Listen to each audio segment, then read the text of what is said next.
know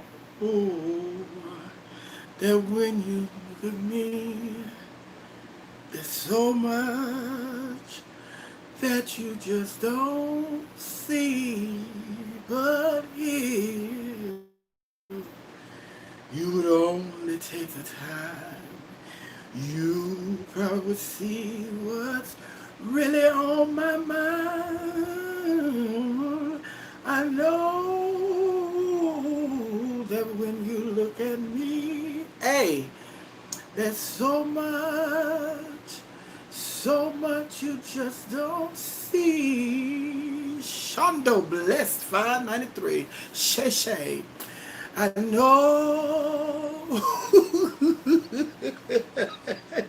Yes, girl, I'm out there rocking, honey. Hey, Myra, you got so much to say, honey. Hello, Marie. Hi, Devin. Hey, yes. I know that you missed me, and I miss thee. I was trying to come on, but my days, they have really been so long. Jay, the stress, what is it? Blessed. I gotta go read that post again. I was dying when I say dying. Rita was dead. Baby, can I tell you? Baby, I was in that Uber. Hey, Betty. I'm good, honey. Got me some rest, honey. I tell you, Pamela. If I tell you, baby, I was in that Uber, honey, and I sneezed, baby. I sneezed, honey, like he stepped on the gas, honey. He stepped on the gas. Hey, Regina. Baby, he stepped on the gas like no other, honey. He like, oh, He's like, Got it, child. Move back, honey. Move back, Miss. Gotta get these comments down here. It's been a whole week. Unacceptable, LOL. We almost put a missing alert out on you. JC, I'm here, honey. Gemini lady, what's going on? Hit the like button. Thank you, Hillary. Hey, Hillary. Uh, who's that? Who's that? Condon Jake Jacada?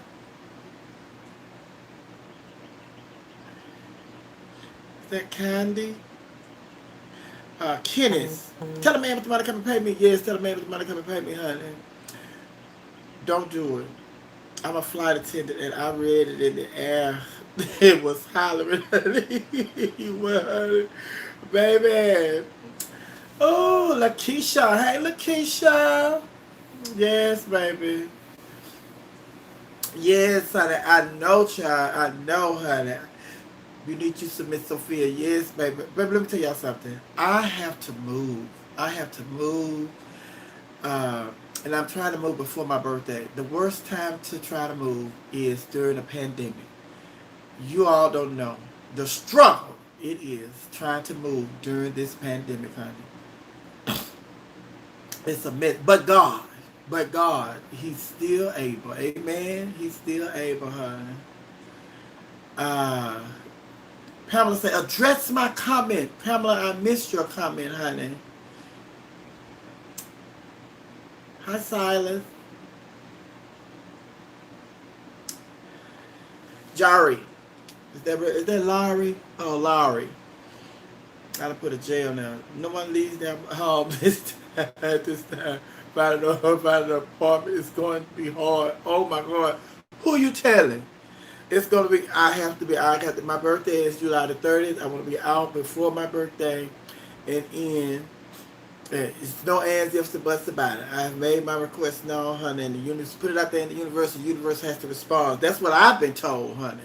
So yes, I have to be out in a couple of weeks. I gotta find a new place in a couple of weeks, honey. You got a defect? It's on me, honey. Oh, what, Pamela? What is your comment? Sophia has a man at home. No, child. No, Sophia don't have a man at home. Wait a minute. Wait a minute. I've been looking for you and I started to call again. But here you are. Hey, girl. Hey, this great Danielle. Yes, honey. Uh, baby, I told you I post, but listen. But yeah, it just has to be done. I have to. Y'all just pray, mother find her a nice place, honey, before her birthday, so she can get on out here. And I got some things I want to do, child. I need to gotta get it going, get it going. Can't let the pandemic just stop everything, honey. Um, Ooh, Myra, chill out, chill out, chill out, chill out. Mother's here, honey. And a lot of you all have texted me to check on me to make sure mother didn't have the coronavirus. That's why she's been missing in action. I appreciate that. A couple of you all have picked up the phone and called me. I appreciate that, honey. But no, mother's is, mother's doing what she got to do, honey. She looking for an apartment, and also, she's doing the show. So Sunday, like we didn't do the show last Sunday, Trinity show, because Wade was entertaining guests, and then she started the show Monday over Tasia's house. So she decided she's going to do the show every other Monday. So tonight I'll be over at the Divas and Dukes at Wade's house, Trinity Kardashian Bonet show. And then Monday I'll be over at Tasia's, the Dollhouse production, DOLL production, honey, me, Raquel, and who's our special guest? I can't think of the special guest. That'll sexy. Child, where you been? I was about to call the jail or the hospital, LOL. Wait. Text me, Sophia, like where the hell you been? Thought she died, LOL. We thought the YouTube gods took away that damn Tony Braxton song, Shut You Down live stream down, and that was the last time we saw you. I was kind of worried for a minute.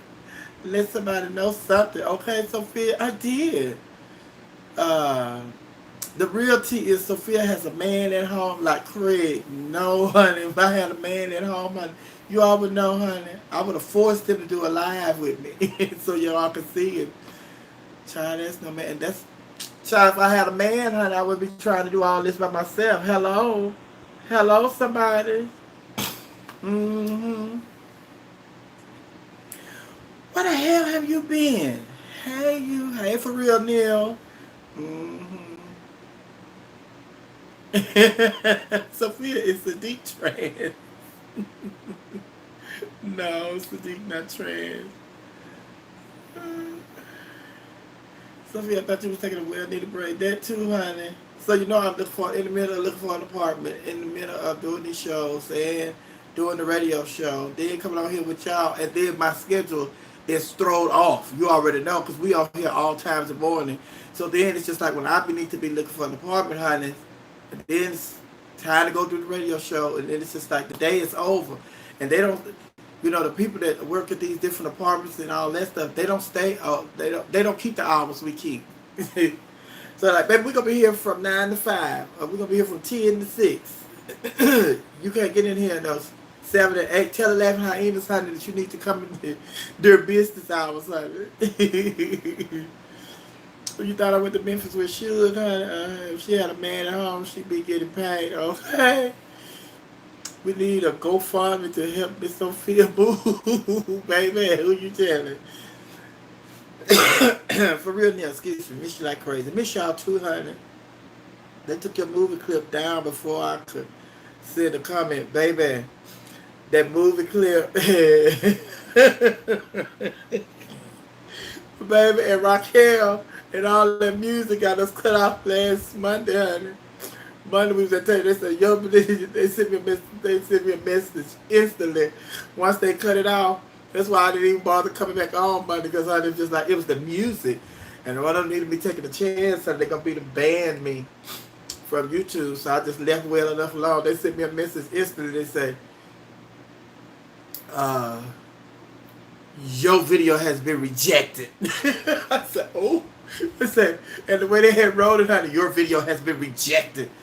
They wrote that so strong, honey. I felt like, somebody. Like they had ejected me, honey.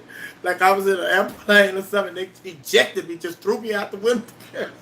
Your video has been ejected. I said, oh, Raquel, cut that music off. You know they recognize that music. And then she was right up on me, honey. But, oh,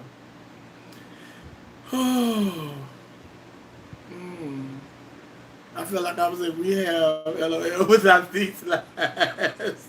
Shundo clock. Shundo, honey. Yes, Shundo. Baby, the way they had stated that so strong, honey, I thought they had just threw me. Thought they picked me up and threw me through Tasia window, honey. Your video has been ejected. I said, okay, calm down, girl, calm down. Miss YouTube, calm down. Ooh, thank you, Marie, honey. But I said, and then I put it in the post. I did the post. Said I was gonna come on here. I said I'm gonna come on here later on, honey. I didn't know what later on it was. That's why I didn't put an hour or time. But babe, I've been watching Miss what's her name? Miss Tim Mama from Sweetie Pies. Baby, her and her daughter-in-law and Tim, they are cutting up, baby.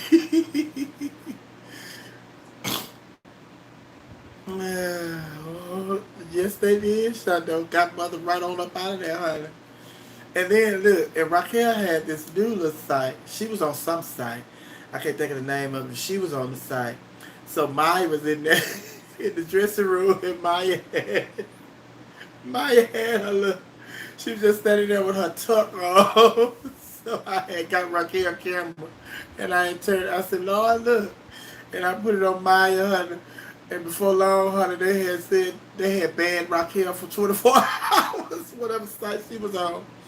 They had banned her for 24 hours. I said, see, now we even. You got me cut off, honey, so now I got you cut off. Can't think of the site that she was on, honey. But, what's it? That's because the Chinese people stalking us through social media. Okay, is Atlanta back to stage one? Atlanta is back to stage one. The governor and the mayor of Atlanta, they are at odds with each other, honey. Because the mayor said we need to go back to stage one, but the governor is trying to reject what she's saying, and it's just like, it's a mess. But so now we need for adults in Atlanta to be adults, honey. You're going to have to make a decision for yourself. Who you going to side with? You going to side with the mayor, or you going to side with the governor? The mayor have your best interest at heart. The government has your pocket at heart. He wants your money.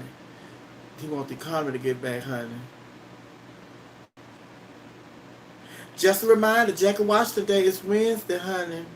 Baby, we ain't going to be able to celebrate Jack and Washington Day like we normally do. Get out of my yard. She was on OnlyFans, LOL. I'm going to get me an OnlyFans page, honey. I'm going to do me an OnlyFans page. Baby, yes, I'm going to be showing all of this.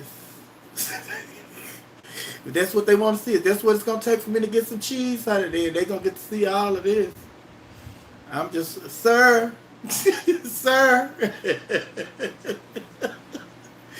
Ooh. Miss Carruthers, you was just about to put an Amber Alert. Got me some moonshine, baby. Got me a big jar because I ain't been here in a while, honey. So I said, let me go and get me some moonshine, child. Yes, honey, the governor. Little eyes. Good to see you, Miss Sophia and A. But this is the time I go to the grocery store. Regina, go on. Go on to the grocery store. Leave the phone on.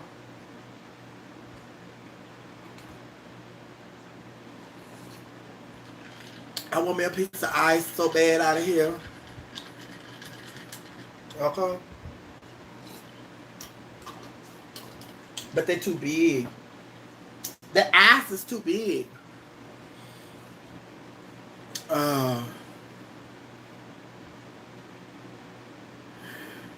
It ain't honest, but it pays the bills that my fucker that me was for. Baby, yes, honey. Jason said, I swear us hyenas never sleep, honey. No, you all do not. Sophia just said they're going to get a piece of her cheese. Too freaking funny. Oh, my God. Yes, honey. You got to do what you got to do, honey. During the pandemic. Life don't stop. You just have to figure out how to deal with life, you know, safely during this pandemic, honey. Mm-hmm. But yes, child. But sweetie pies, baby, they going back and forth, honey. Yeah, that is so funny. It's not, the situation is not funny. The situation is not funny. The funny part is Tim Mama and the daughter-in-law. And when Tim Mamas respond to the daughter-in-law, Janae and Tim, that ain't got nothing to do with me. I just want to see my grandbaby. And then you just, you know, and I try to tell you what's right. I try to tell Tim what's right. It's my son. But you set my son up. You got your husband. What man come over another man's house and you married and he ain't never met your husband? No, I told Tim not come. And then I just want to see my grandbaby. But the truth will be told. And you out here telling these lies on Tim and stuff. No, I'm not going to just, if I don't want to be on him, but if I have to come on here and respond, I'm going to come on here and respond. Oh my God. I say, today you need to be ashamed of yourself, honey. And then Tim, Miss Robbie is, yes, honey, Miss Robbie is fed up, honey.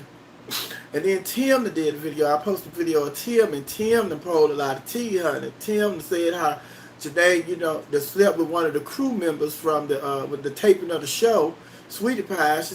He said, but why you ain't tell him how you slept with one of the crew members? Why you ain't tell that? And why you didn't tell this? And why you tell that? And you know what? I feel sorry. I feel sorry for Tim and Miss Robert, because Tim told the T, like the IRS and audited them. They owe the IRS like $500,000, and you know, financially they're just in a hole right now, honey. So I kind of feel, I really did, you know, feel sorry for Tim, because it's just like he said, it's just like he'd have been to prison.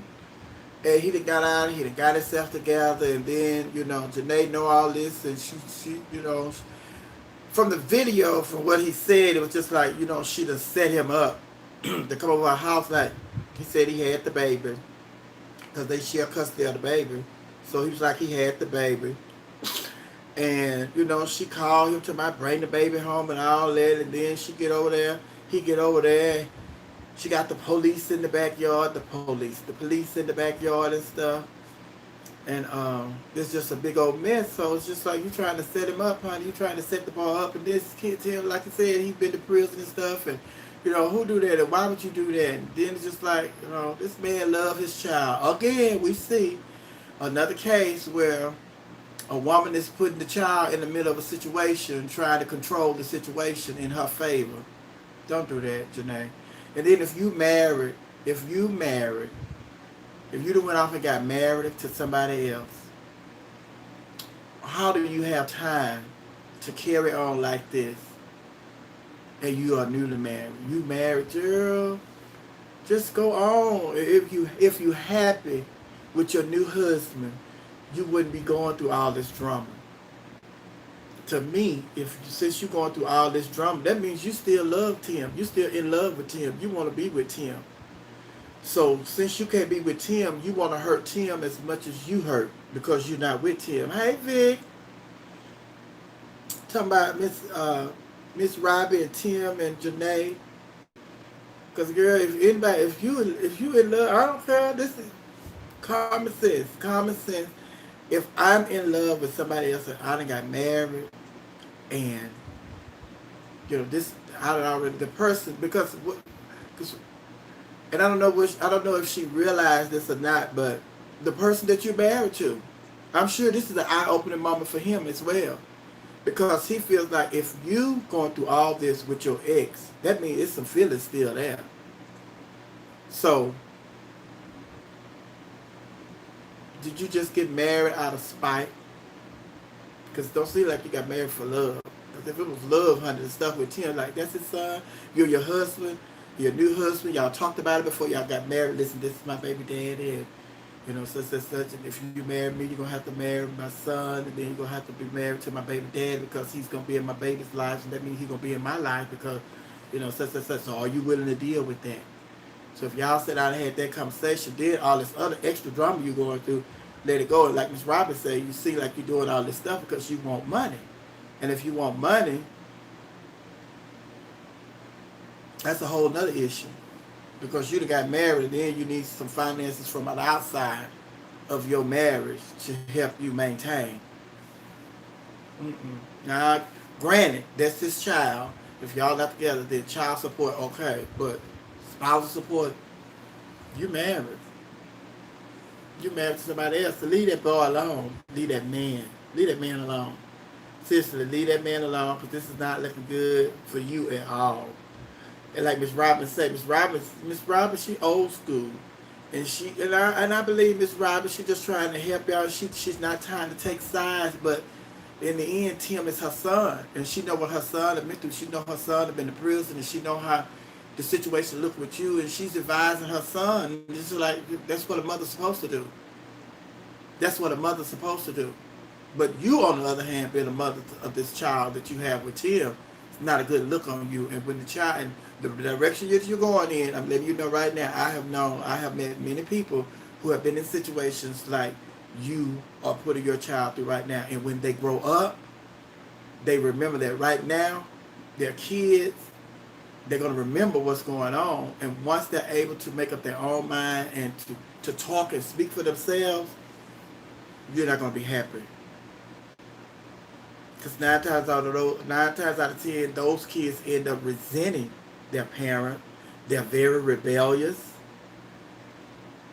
because they're old enough to decide for themselves what the situation was. And you manipulate the situation. And the child's going to resent you for that. Because I done met kids like that. Honey. And trust me, you're going down the wrong path. Right now it looks like you're winning, but in the end, and you're going to get older. You're going to get older, and your kid is going to get older. And once you get older, and you're not going to be a young adult anymore, and it's going to hurt you. It's going to hurt you when you feel like you have done all this for your kid, and now it feels like the kid that you raised is disrespectful to you, and that's going to hurt you as an older mother. So I'm telling you right now to stop it and get yourself together and stop putting that kid in the middle of this and leave him alone. That's the father of your child. And if you're harassing him for money, and then if you're trying to get him put back in jail, if you know he's on probation or what have you, and you're trying to set him up and have him put back in jail, for what? You're not getting no money if he's in jail. You're not getting nothing. The child not going to be able to see his dad if his dad in jail. You don't want to take your child up there to see dad in jail behind bars and all that. And I've always said, honey, and if you love somebody, I have been in love with 4 people my whole life. When it didn't work out, it was over. Yes, there's a time where you go through where you don't want to be bothered with them, you don't want to talk to them, you don't want to see them, you don't want to speak to them, you don't want to have nothing to do with them. But as time goes on and you go through the situation, you realize what you learned from that situation. And I've always been from the school, how could you say you love somebody and you want to spend the rest of your life with that person, and then just because it doesn't work out with you and that person, you end up want to dog them out and just trash them and just treat them like they don't exist for the rest of your life and their life. Don't work like that. If you love somebody, you love them to the end, even if that end means that you all are not together. And everybody that I have been in love with and it didn't work out, we did come around to where we are able to speak to each other, talk to each other. I just talked to one of them recently, had surgery. Talked to him when he was in the hospital and talked to his mom on the phone. You love somebody, you don't just stop loving people because it don't work. Because to me, if that's the case, that's fake love. You wasn't in love. You just like somebody. You just like being with somebody. But if you truly love somebody from your heart, and they love you from their heart, you don't stop loving them. You just don't stop loving them. And that's what you're dealing with right now. Janae, you don't stop loving Tim. You are in love with Tim. You don't want it to be over because your actions say that you don't want it to be over. And I'm telling you right now, your husband, he's not dumb.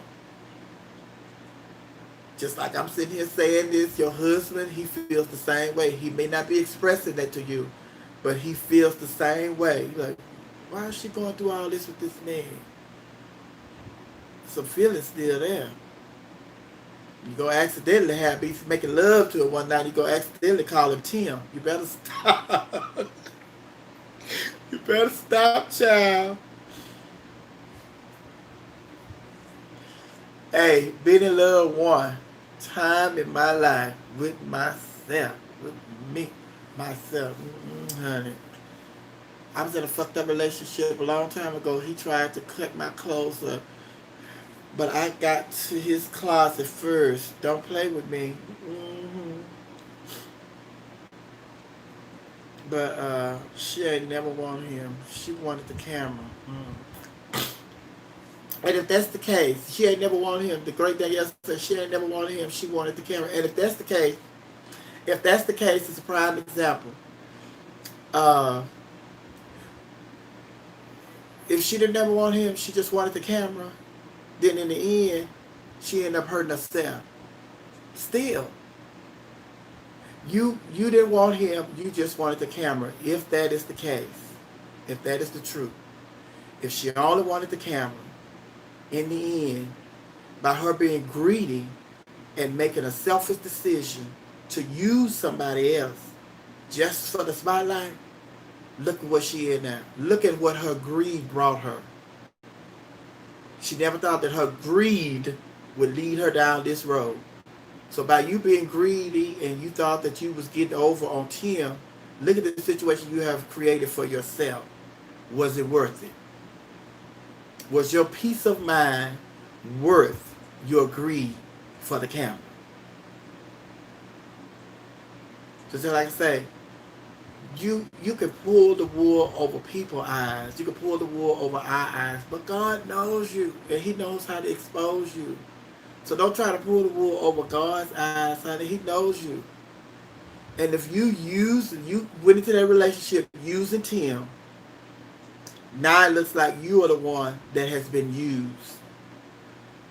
Because you out here fussing and fighting with your baby dad, and you would have created a baby. Had you left him alone, you wouldn't even have no baby with Tim.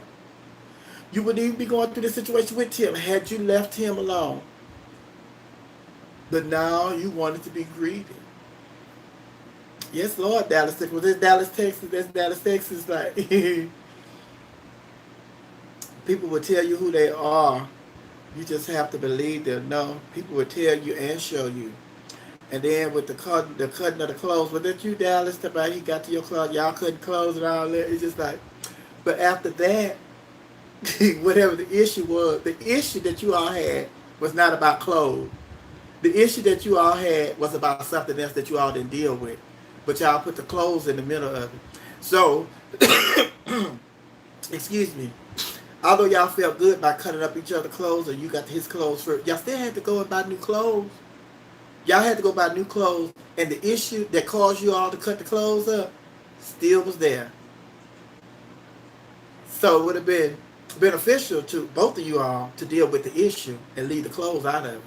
Because now y'all got to go spend some new money on new clothes, and the issue that you all did not resolve, or the job did not, take care of, is still there. And that's when that situation where they talk about, people want to deal with the surface stuff. They don't want to deal with the bottom, the book that's on the bottom. You got a stack of books, and then it's just like, y'all want to deal with the book that's on the top, but the real issue is the book that's on the bottom.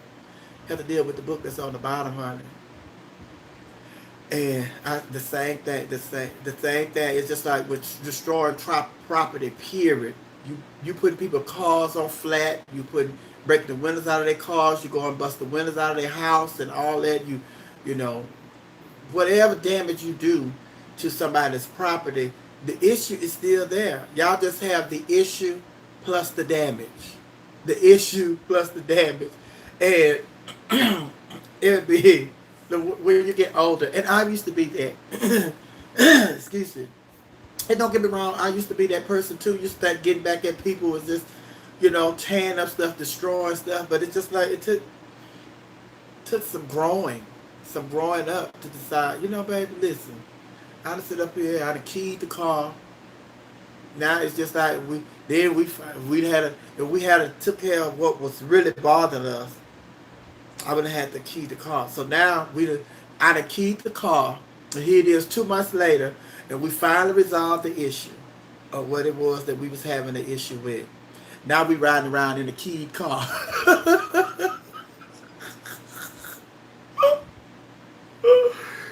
Ooh, that's just another problem. So now y'all gotta take some money. Y'all gotta take some money and go get the key. Because you don't want to ride around in this car with the key. So now you gotta get some money and go take care of the key. Go get some money to take care of the flat. So y'all just money, just money. I don't even care if you got. I don't care if you have Oprah Winfrey, Tyler Perry, and Steven Spielberg money. Create issues like that. It's just a waste of time. It's a waste of time. All that is people who key cars, people who break windows, people who burn clothes, people who cut up clothes. They're hurt. They're hurt, and this is the way. And they do stuff like that because they want to hurt you, and they want you to feel the pain just as much as they feel hurt.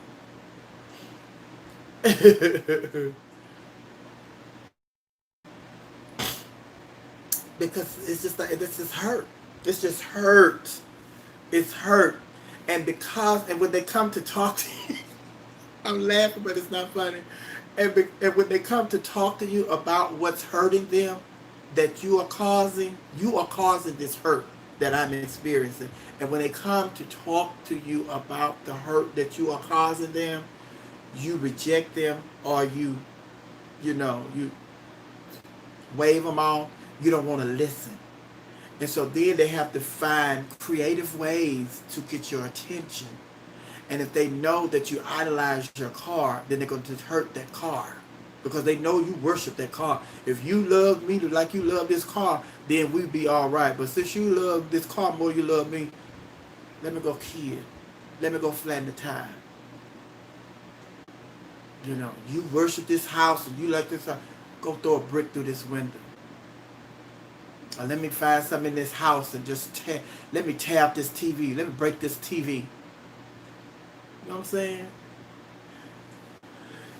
Yes, people have to love self first, but child, it's just like when people do stuff like that, they hurt. And then, like, what you call it? Who was that on here talking about burning them, cut the clothes first? What was the issue? What was the issue that you always having that led to you cutting the clothes? What was the issue? Just Martin, I want to talk about the hurt that Sophia is causing me, honey. I want to talk about the hurt that Miss Sophia is causing me, honey. I'm scared of Miss Sophia. I ain't messing with her. She may keep my car. No, I never key the car. I wouldn't key your car. Sophia, that's to be your first question of the morning. What have you done to someone that you have had regrets about? Break those foots off in their ass. Like fighting with your mama, honey. Yes, mama haven't been on in a minute, honey. The clothes were ugly anyway. It doesn't matter. It was they clothes. I got my sneakers burned. I bust car windows for real then. What I did, I know one of the things that I can think of right now, one of the things I can think of right now is when I was in college. When I was in college, one of my cheerleader friends, it was his birthday. Dick Slang, hey Dick Slang. I bust car windows for real near, okay? Hurt. For real near, just hurt. Right here busting windows out and hurt. In love and busting windows out. I lost my virginity for the 8th time. 87th time. No, you haven't lost your virginity for the 87th time. You have lost your mind. You lost your mind. You lost your virginity the first time.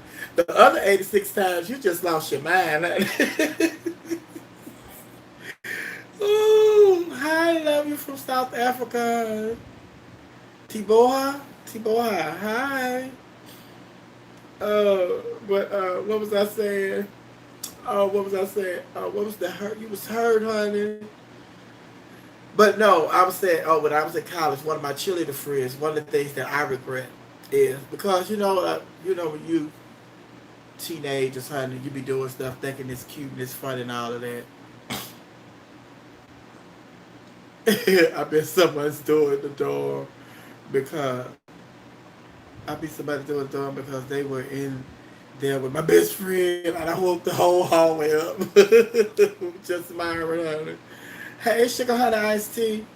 But child, so this child birthday.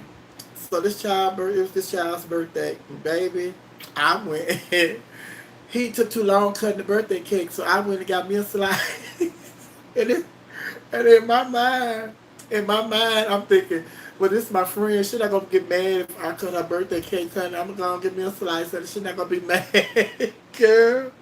I'm gonna tell you, baby, that was my friend. That was my sister. We were cheerleader buddies. We were friends. Baby, me cutting that woman cake, I ended up in the dean's office, honey. She had told, honey. Baby, they told me, baby, that was not, hey, you cannot do that. That's somebody, you have destroyed somebody else's property. That was, you could be arrested for that because you have destroyed somebody else's property. And you can't do that. What if that was your cake? Would you want somebody else to cut your birthday cake? I mean, I had a whole lecture about cutting somebody else's birthday cake in college. In college, honey. I done cut somebody else's birthday cake. Oh, and so it's just like, yes.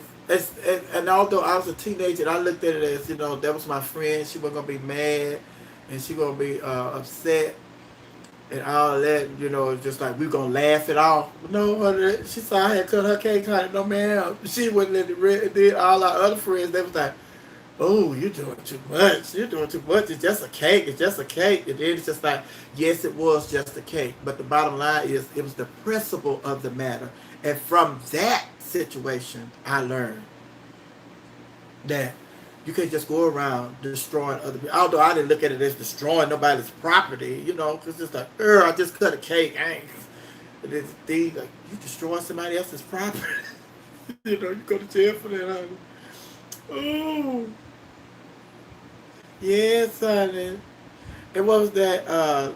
Dallas, Texas right there, because it's going up, honey, in the club in Dallas because he was trying to go first, flirt, and he got to. Yes, please, Dallas, Texas, send that back. I need to read that, honey. I was trying to get rid of that for another one. See that?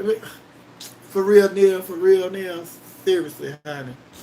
Yeah, she was big mad, Lakeisha. Uh, nah, she was petty to call the D's office, honey. No, she wasn't. She at the time, I felt like that, but we got past that. But I was trying to get rid of it. See, that's another thing. If you're trying to get rid of somebody, they say this not working. This not working. This is not working. If you try to get rid of somebody, if you with somebody and you try to get rid of them, say this is not working. And I want out. I am out. I am checking out. This is not working. This is not working. And I want out. You don't have to go the extra miles to do nothing else. You don't have to create situations to make an easy exit. Because that's what a lot of people do, honey. They create situations like, I'm going to get involved with somebody else because I know that's going to hurt them. Then they're going to leave me alone. No.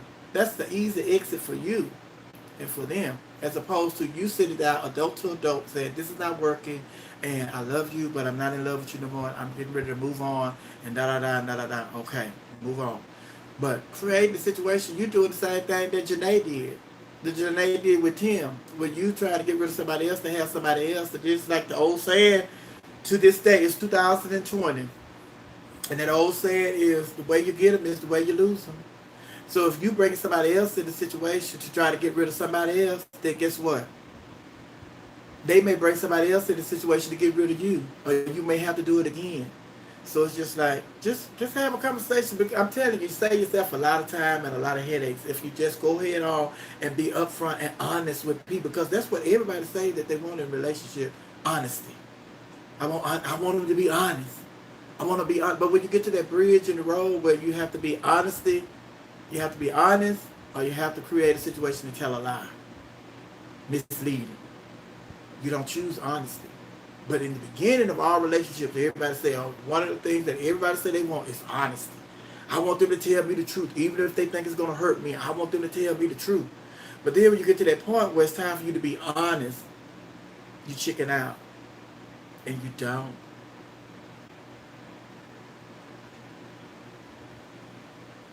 I know exactly what you mean. I was married for 16 years. Took a whole lot of me out of me to say, this isn't working.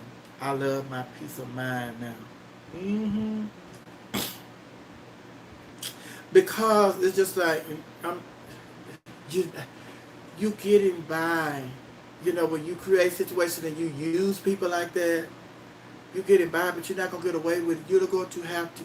Karma is coming, and you're gonna have to pay. Hey, your bar time, and you're gonna have to pay the piper. Karma is coming. You're not getting away. You're getting by. And then you could be at the, I mean, you could be having the time of your life. You know, after you did somebody so dirty, and you gone on, and it's been years and years later, you having the time of your life, and it'll come back on you like a ton of bricks at the least expected time, the least expected moment when you, and then in the midst of you going through that, you're gonna say, you know what? I think I'm going through this because of what I put such and such through. Oh, caught up with my ass.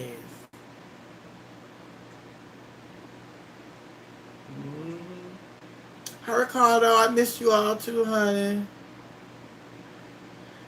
Oh, yes, honey.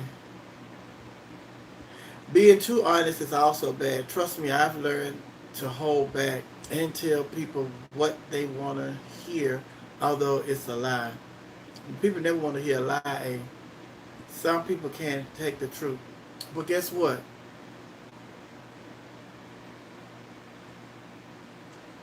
But mama, well, but mama, he was sprung. My fault, yes, but he wasn't who I wanted no more. Okay, A. Listen, A. You say that some people can't handle. Some people can't take the truth. Whether they can take it or not, it's your responsibility to always tell the truth. When you're dealing with somebody else, it's your responsibility to always tell the truth, whether they can take it or not, because he's not going to hold you accountable for what they can handle. He's going to hold you accountable for what you did and your action. And if you lie, you have to pay. You have to pay for that lie. Baby, I know you probably can't handle this, but the truth is, because I can have this on my conscience. Because what you're doing is you are lying to somebody else because you feel that they can't handle the truth. Karma is coming back and somebody's going to lie to you because they feel that you can handle the truth. Either they feel you can handle the truth, they feel that they don't want to deal with you handling the truth, so they're going to lie to you. So if you always put the truth out there, you'll always get the truth. And when you don't get the truth, although you always put the truth out there, sometimes you won't get the truth because it's a test to see if they can convert you to become a liar like them. That's a test that you're going through to see if somebody's going to persuade you to become the person that they are. And when you do not give in and you're able to move on from a liar, you earn a stripe. You're a stronger person. He looking out for you, honey. Child, please. Yes, a peace of mind is everything, honey. I'm way too honest, and sometimes they can't take it. How you know? How you know, honey? You gotta tell it. If you don't tell, if you're not honest, honey, you never know if they can't tell it. If they can't take it. Sophia, I bought this dude 2 drinks and got him cocktail. Baby, they sitting that back, honey. A lot of folks don't know or understand the majesty, majesty of the peace of mind until they find it. Yes, honey. Yes, it's that way. That's why it's important to treat people right, kindly. Right, honey? I tell people we can't be friends. We can't be friends if you don't tell me the truth. I say I may get mad, but I think about what you said and take it to heart. Then we will start talking again. I don't think mean spirited people ever come to the realization they're reaping those bad seeds they sow. Boy, they gonna keep reaping them, honey, until they come to that realization, honey. Also, how do you let go of someone that you care for but can't stand you? You just said it. You just said it. Also, how do you let go of someone that you care for but can't stand you?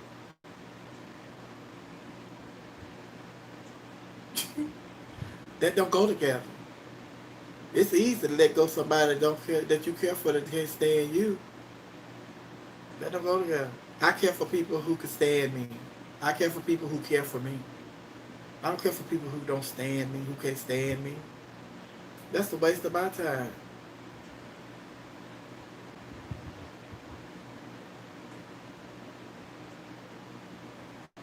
Is that supposed to be also how do you let go of someone that you care for?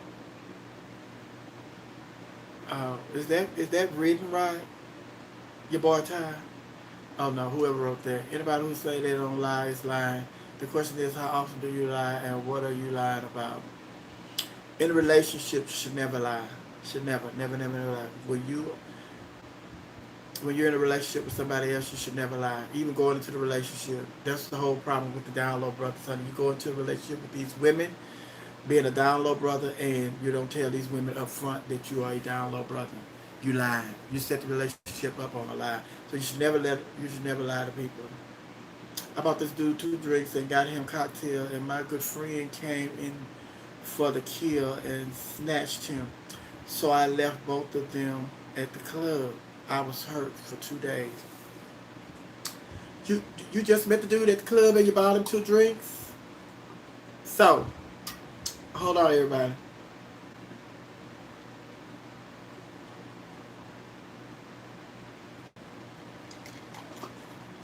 You was hurt for 2 days. Why was you hurt for 2 days? Why was you hurt for 2 days, honey? I got my therapy chair. I'm in my therapy chair now. I got my eyes. You were hurt for 2 days because you were expecting something from those purchasing of those drinks for that person. You were expecting something. That's why you were hurt, because what you were expecting you didn't get. So you wasn't hurt because your friend moved in for the kill. You were hurt because what you were expecting you didn't receive. Am I right?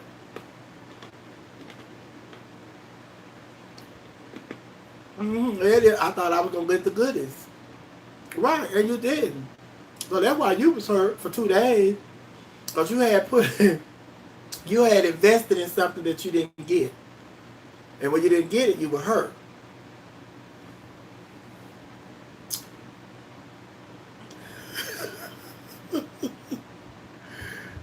But I had invested 2 drinks. LOL. Yes, you had invested 2 drinks, but guess what? Guess what? You found out immediately. You found out immediately. So, knowing what you know now, it only cost you 2 drinks. What if you had got the goodies and you had been with this person, you and this person, y'all took off, and y'all have been doing it. You have been, living your life with this person for 2, 3, 4 months, 5, 8 months, 6 months, a year, and then you found out a year later that this was this person's character. That you put all this into them, and somebody else come along and they end up going home with that person. So wouldn't you rather invest 2 drinks than a year worth of drinks and other stuff? You found out the lesson early, so you didn't have to end up like Tim and Danae. You found out early. It was only 2 drinks.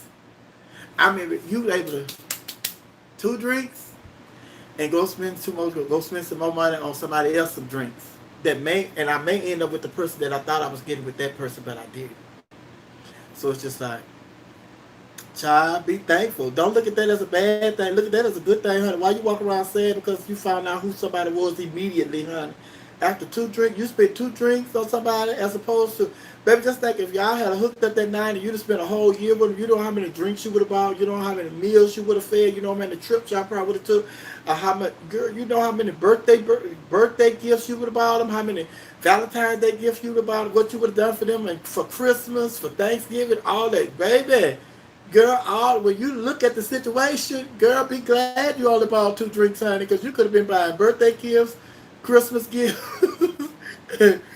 Easter gifts, and spending time with, baby. You better be glad it only cost you to some people in this chat room, honey, and outside this chat room. Wish they could say, baby, it only cost me 2 drinks.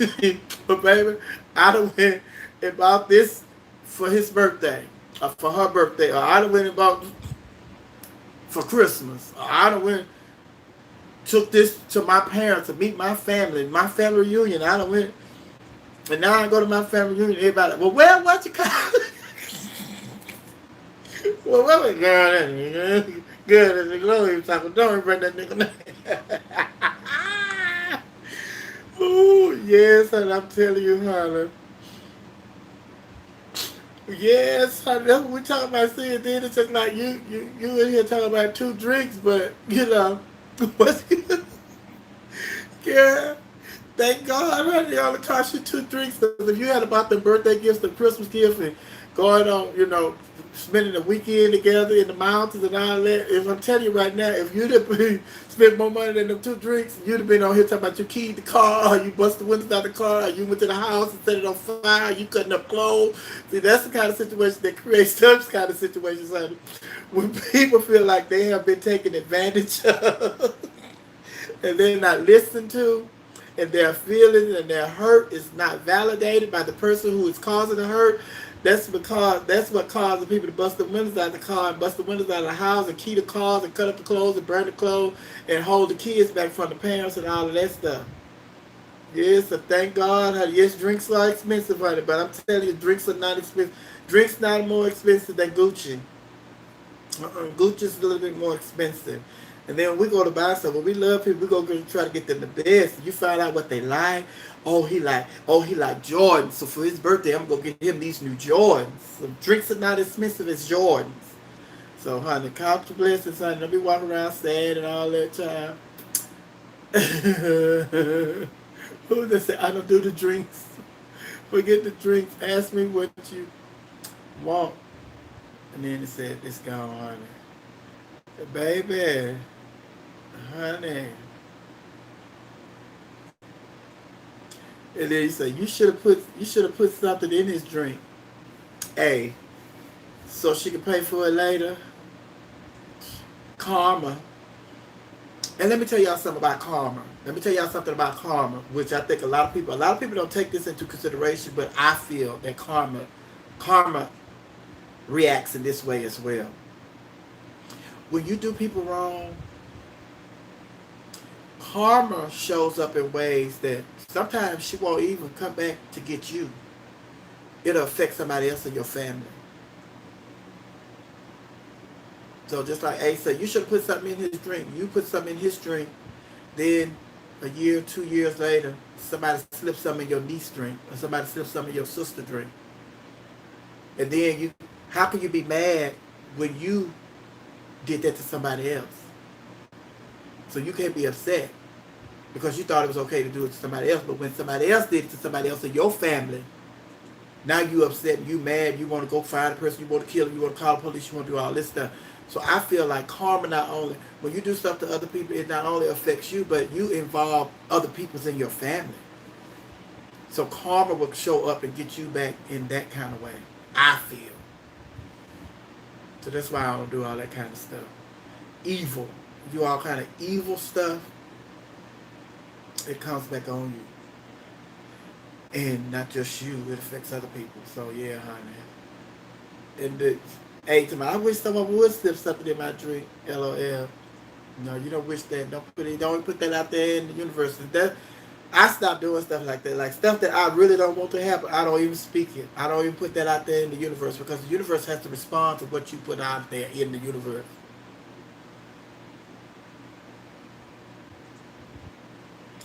Yeah, my mama always told me as a younger, you never let people, friends, hold your drink.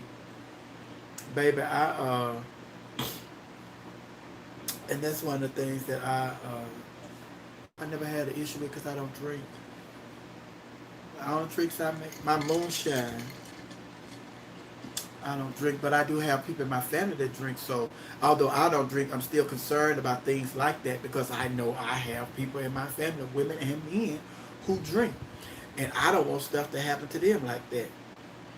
I don't want nobody slipping no Mickey in my people drinks and stuff. Honey. Although I don't drink, honey, it can happen to my cousin, my uncles, aunts, different people in my family. I don't want that happening to nobody. Sophia, how do you deal with hustling type people? Have you ever dealt with a scheming, hustling type person? What, what do you mean how you deal with them? You already know what they're about. It's a girl.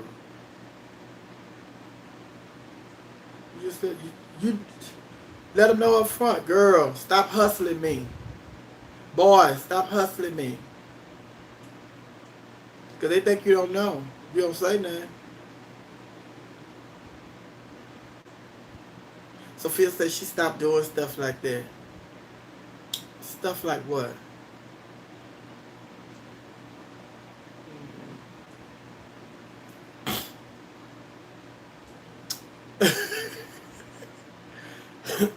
Okay, let's change the conversation. What do you think about Miss Kia? It's about oh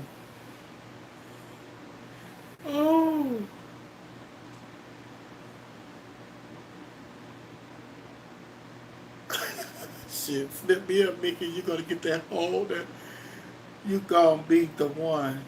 Get the hold to it. Child, okay? You don't even know the effects that you're gonna have that's gonna have on you, honey. You gonna somebody you gonna child, please. I'm honey, if it was that simple where you could that's why you don't know the reaction your body gonna have. Your boy tired to my shit. Slip me up, Mickey. You gonna be the one get that whole tour. Honey, please.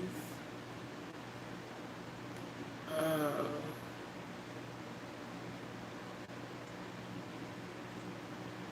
uh, child. I don't know where it's at. I was trying to show it. I don't know where it went.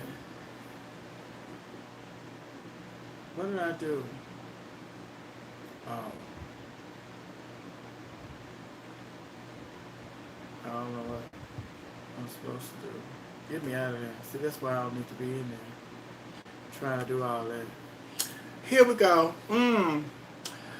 Okay, let's change the subject conversation. Okay.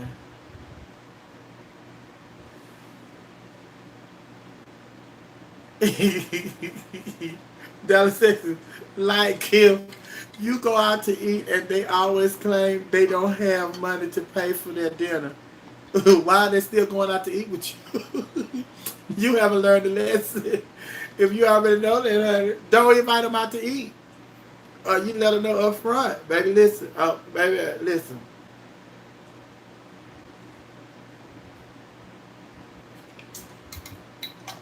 Baby, listen. So, that moonshine, get it up in there. They going out to eat. Well, it seems like that person knows you better than you know you. Because they going out to eat on you. And you keep inviting them out to eat. I ain't had to pay last time. I just told them I ain't had the money. My credit card didn't go through. Baby, listen. Let me see.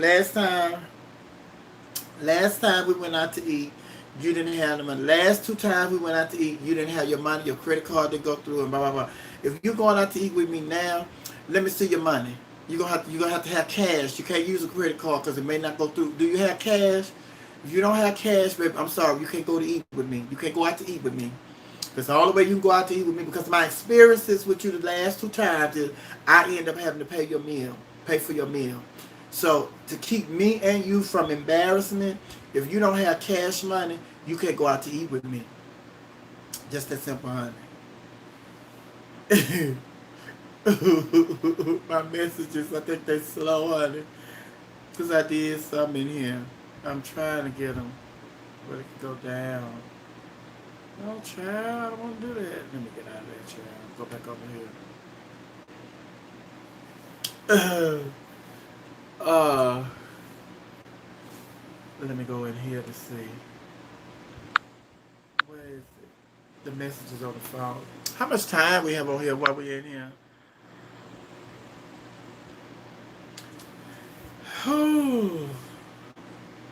The road is causing all kind of problems. Corn shortage, no canned sodas due to aluminum shortage and glass shortage. Folks killed me dating and broke. Priorities. That's how you get saved under food. Under food, LOL. Everyone, Sophia, I like life is not worth living. Feeling depressed. I need prayer. Joy Martin, what is that? Everyone, Sophia. What is that? Feel like life is not worth living. Oh, I feel like life is not worth living. Feeling depressed. I need prayer. Joy. Life is always worth living. Thank you, A. Life is always worth living, honey. It's just like, you got to learn how to, that energy that you have where you don't want, you feel like life is not worth living is because you have to adjust to the situation. You have to adjust to the situation. We come to the point in life where it's just like I say, it's just like I tell y'all when I say, we want to go live. We want to go live at 9 o'clock. I'm going live at 9 o'clock. But at 9 o'clock, I don't show up because life happens. And I wasn't able to come on at 9. So I'm going to have to adjust my schedule to when I'm able to come on. I'm not going to get all bent out of shape about it. It's just that I wanted to do something, but I wasn't able to do it because it didn't happen the way I wanted it to happen. So am I going to get bent out of shape because it didn't happen the way I wanted it to happen? No, I'm just wasting time by getting bent out of shape. So you say you feel like life is not worth living because the things that you want to do, the way that you thought life would be, or because of the way life was, it's no longer that way. So you feel like, it's not worth living. Yes, it is. Because it's just like, God could do the impossible. When they say God could do the impossible.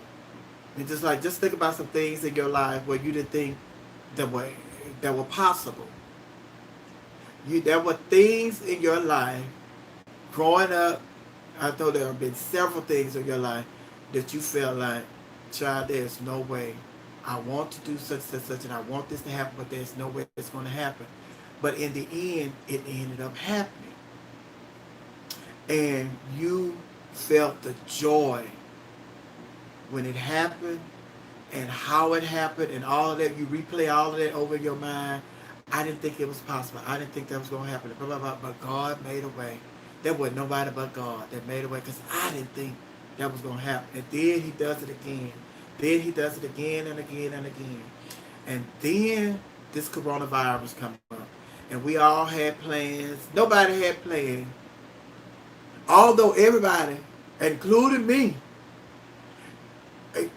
baby, staying at home and not working and not going to school and not doing stuff, baby, ooh, that's the life. We all want to be housewives, just not having to work to stay at home. But then God put it where we all could stay at home. Don't have to go to work. And then God gave a lot of us what we've been talking about we wanted. We want to be housewives, we want to stay at home, we don't have to work, don't want to have to work, don't want to, guess what? Now people complain about staying at home. People don't want to stay at home. Then they say people have to go outside, they have to put on masks. People don't want to wear masks. And my friend, Princess Daronisha, she said, she made the most beautiful statement when I talked to her Friday. She said, a lot of people were out here talking about they don't wear the mask because they can't breathe in the mask. It's hard for them to breathe in those masks. She said, I asked them, do you think you can breathe better in a casket? And that's the truth. But it's just like a lot of stuff that this coronavirus is It's putting us through the experience of going through this coronavirus, and we feel like life is not worth living. Yes, it is. And because we don't see the end, we don't see the end, but you have to visualize the end that you want to see. And if you want to see an end where God comes and he takes this coronavirus and he do something that nobody else could do but him, and you want to see the result of that end, then you have something to live forward to. And then it's just like the things that you want to do, they're on hold. They're on hold right now. So you're not the only one. You're not the only one who feels that way. A lot of people feel that way because a lot of people had made plans. I was in the process of planning a birthday party. I don't even do birthday parties. Every time I did the last couple of birthday parties I have, they've been because I worked at clubs, and clubs have given me birthday parties. They did this for me. Chris Higgins did this for me. The last year, my birthday, Chris Higgins did that for me. So I was planning a birthday party myself because I'm on a new venture now and I have the Laughing Hyenas. So I wanted to have a whole weekend with my Laughing Hyenas here in Atlanta with me. Guess what? My birthday is July the 30th. That's not happening. That's not happening. I've not been out of shape about it because I'm still on here with my Laughing Hyenas. We're not able to congregate like I wanted us to, but we're still here. And we're still able to communicate. And we are able to adjust to what the situation is. It's not worth us taking a risk or me asking people to come from out of town and different places to come here to celebrate my birthday. If we're going to take a risk, honey, take a risk that's Easter Sunday, Resurrection Sunday. Easter was canceled. So who am I to try to force a birthday party on people when Easter was canceled? My birthday is not bigger than Easter. My birthday is not bigger than Christmas. So it's just like joy. And your name is Joy. Your name is Joy.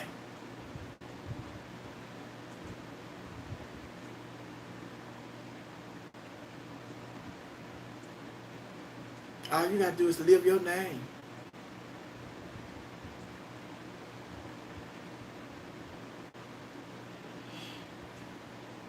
Lord, we come to you right now asking that you just bless Joy and all of the people who just feel like giving up, Lord.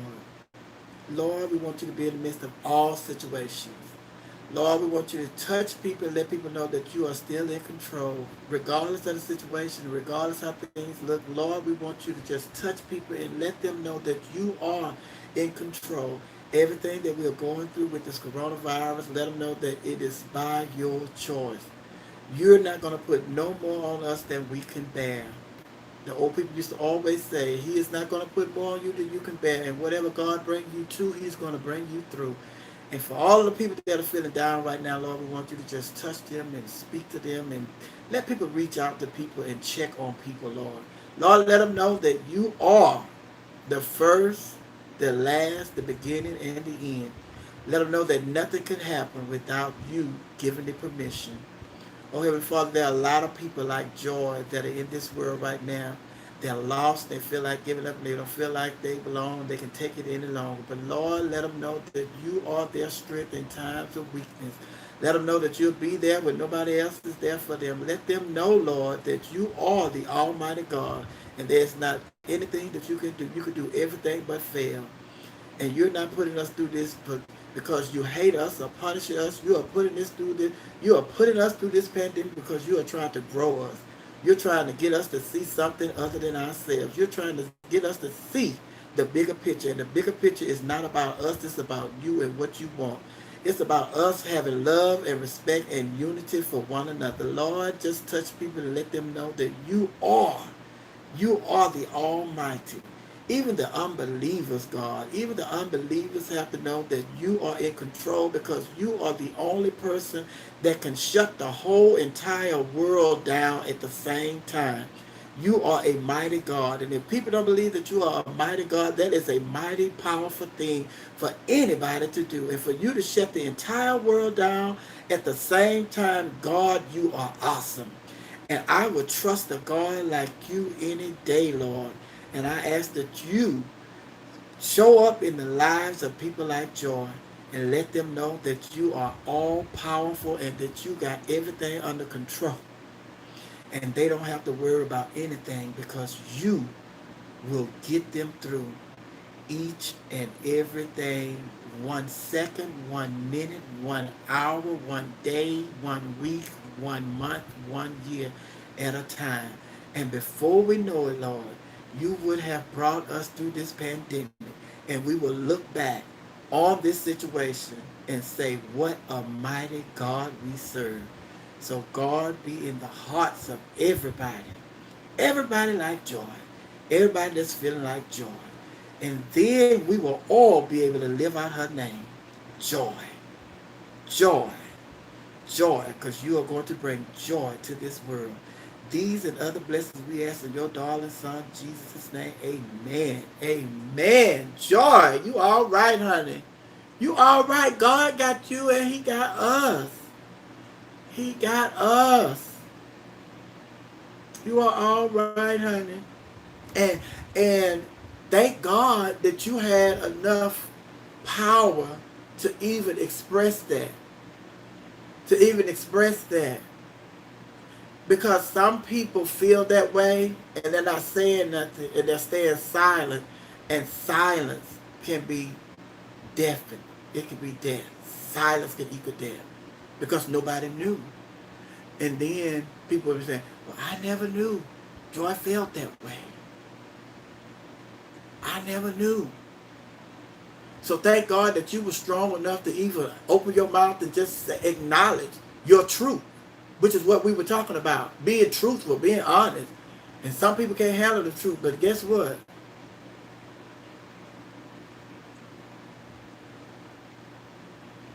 The truth should always be spoken. You should always speak your truth.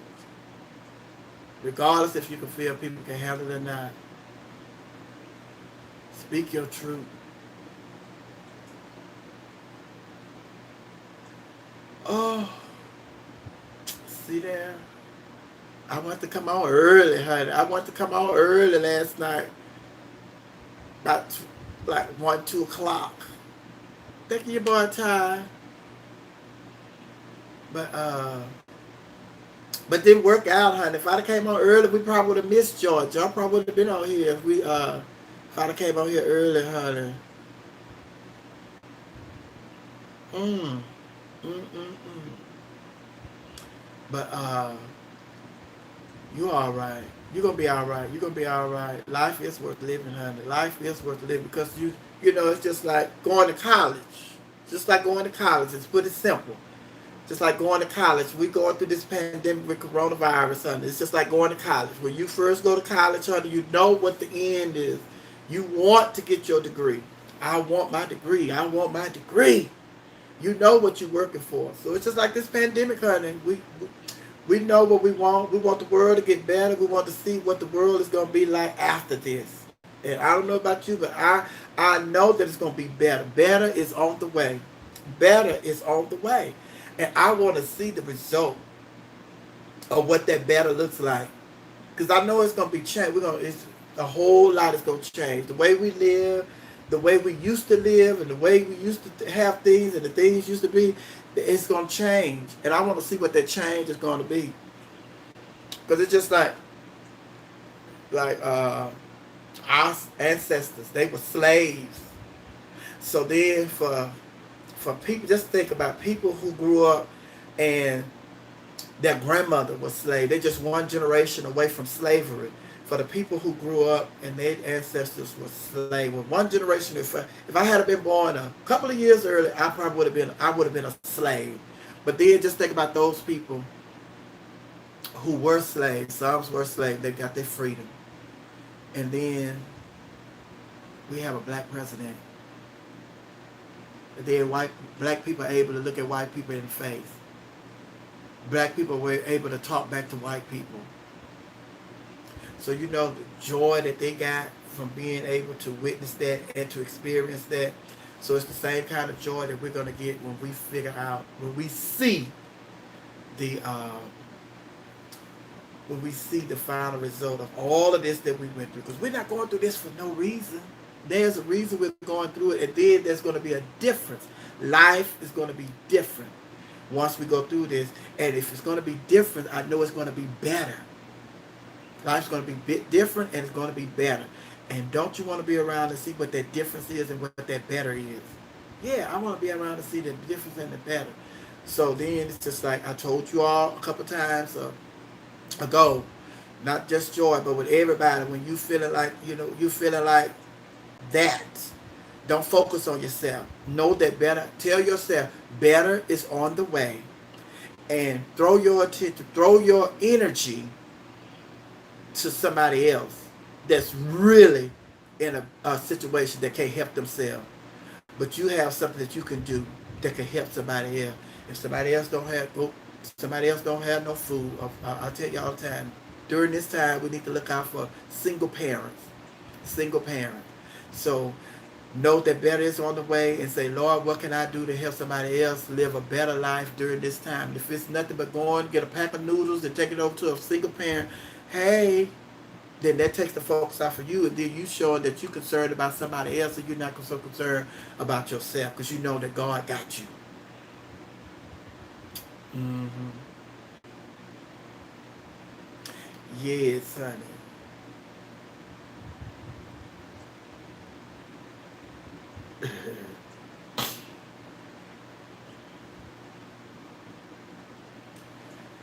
Oh, yes, honey. I had some questions. I have some questions, honey. See what we got time-wise. I love all of my laughing hyenas, honey. Mm-hmm. Vic said this is a reset for us. Yes, put positive out there, honey. Yes, honey. Better days are coming. Better days are here, honey. Better days are here. And then it's just like I said on my radio show. I said on my radio show Friday. It's just like now it's time for parents to really step up and be parents. Because you see, like when I was growing up, parents like parents had kids, and this is I don't know where the switch came when, like, my grandparents on both sides raised all their children, raised all of their children, but my grandparents on both sides end up helping raise their grandchildren. So how do we go from parents raising all their children to the children having their parents help them raise their children? So it's like, mm, that's strange. How did we get there? But but we're gonna be okay. We're gonna be okay. We're gonna be okay, honey. Gotta help. We gotta hope one another. We gotta hope one another. Yes, ma, we do. We gotta hope one another, honey. Where's my? And see, look, Legally Live not on here. Lady Royal is not on here. Hi, Michelle. Michelle. Hi.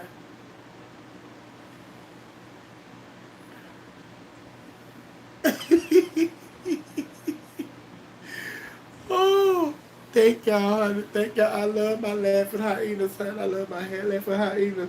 But I had questions for you all, honey. Got up this morning. I said, well, last night I said I was going to go be with my babies, honey, because I know y'all miss me, honey. I said, good, because y'all have been texting me. A couple of y'all have called, and y'all like, I hope mama, y'all, nobody said it, but I can tell it just, like, the light went out, like, girl, you need to be on, you need to get on there. Some of your kids might think you got coronavirus, because y'all know it's real bad in Atlanta. But then what I was getting ready to tell y'all was, well, we got to the place where, the grandparents raised all of their kids, and then the kids had the grandparents to help raise their kids. So now it's time for parents to really be parents, because you see that the government is at odds with each other. The mayor says one thing, the governor says another. So it's up to the parent to know what is best for my child? What is best for my family? Don't listen to the mayor. Don't listen to the governor. Listen to your own conscience. You already know. And I don't have kids. I do not have kids, biological kids. But I'm telling you right now, if I had any biological kids, I don't care what the government, I don't care what the governor, what the mayor, what the school superintendent, what the Congress, what the senator, what the president, what the vice president, what the secretary of state, what the secretary of defense, secretary of education. I don't care what nobody said. If I was a parent of biological kids, they would not be stepping foot out of the house to go to no school. Just not going. Put me in jail, fine me, do what you're going to do, but my kids are not going to school until this pandemic is under control. Not doing it. So parents are going to have to start being parents, and you're going to have to tell the government what you are doing with your children, and tell the government they are not telling you what to do with your children. If the government, if the president, and senators and Congress and mayors and all these people want to send their kids to the schools, and so be it. Just don't tell me what to do when it comes to my kids. Yes, and our mayor in Atlanta said that we need to go back to stage 1. And the government is trying to override what she says because he's the governor. But the bottom line is the mayor is telling us what we need to hear. Get somewhere and sit down. Let God do his work. He's not through. And when y'all got out there trying to get people to spend them stimulus checks, they're talking to the government now. All they wanted you out there for because the economy was tanking, and the economy is still tanking, and they got y'all out there trying to spend them little stimulus checks that they gave you that I still haven't received, honey, and put some money in this economy, honey, and the pandemic spiked up again. So if they'd have told you to go out there and you listen to the government and you go out there and the pandemic gets worse, why are you still listening to the governor? Why are you still listening to the governor? Because he already showed you that he done put you in harm's way. So yes, I'm listening to the mayor. Get somewhere and sit down. Let God have his way. Let him do what he needs to do. Let me get out of the way. And move on, honey.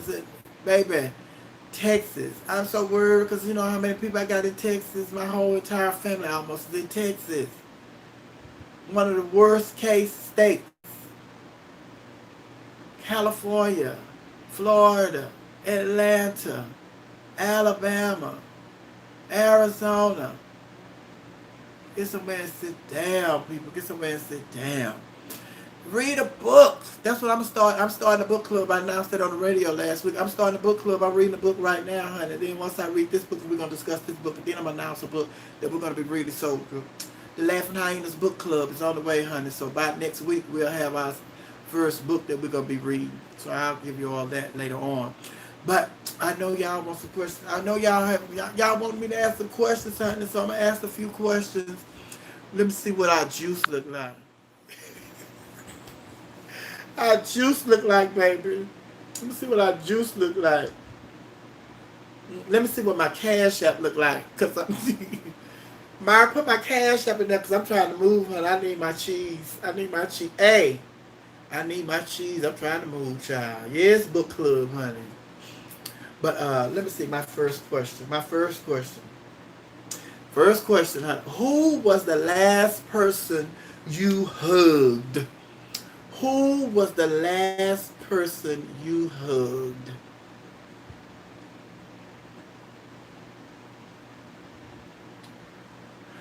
Devon said, I'm glad both of my parents taught me. Mom, books, dad, streets. My husband, my boyfriend, co-worker, myself. Pamela, you hugged yourself? Wow! Are you moving out of state? No, I'm staying here in Atlanta. My 8-year-old son, this old white lady at the bingo house. You won? You won? Oh, my fake boo before he left yesterday. Ooh, my son, my mom. I'm her caregiver. Pay for it now. Pay for it now too. My best friend. I still hug my daughter.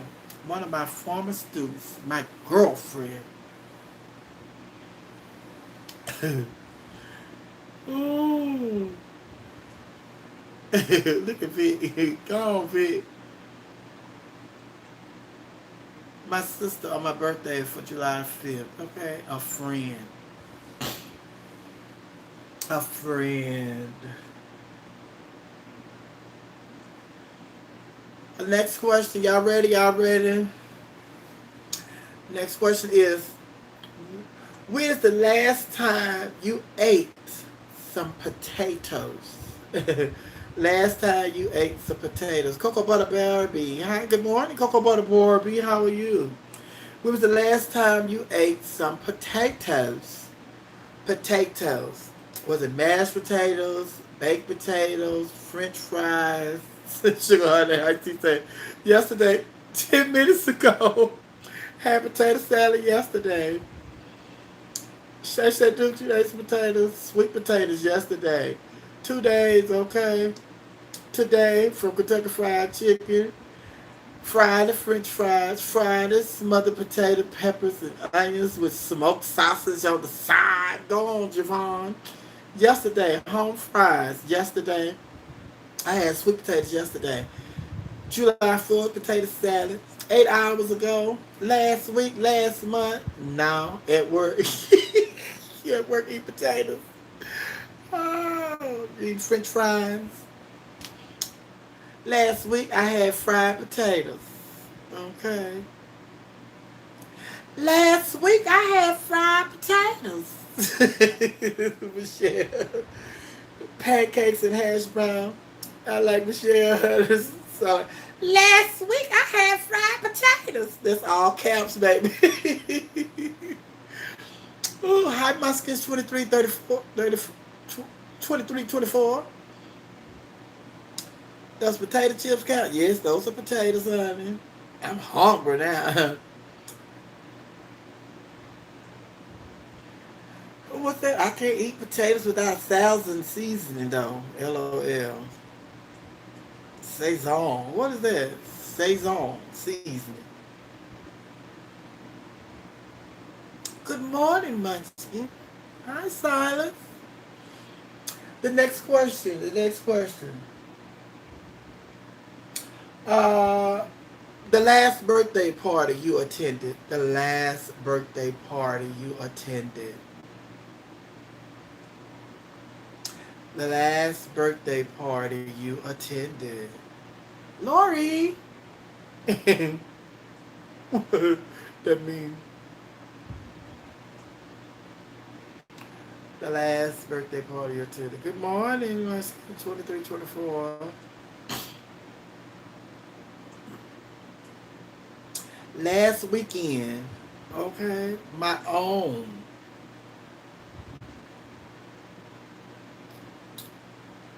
The last birthday, mine. Ooh, excuse me.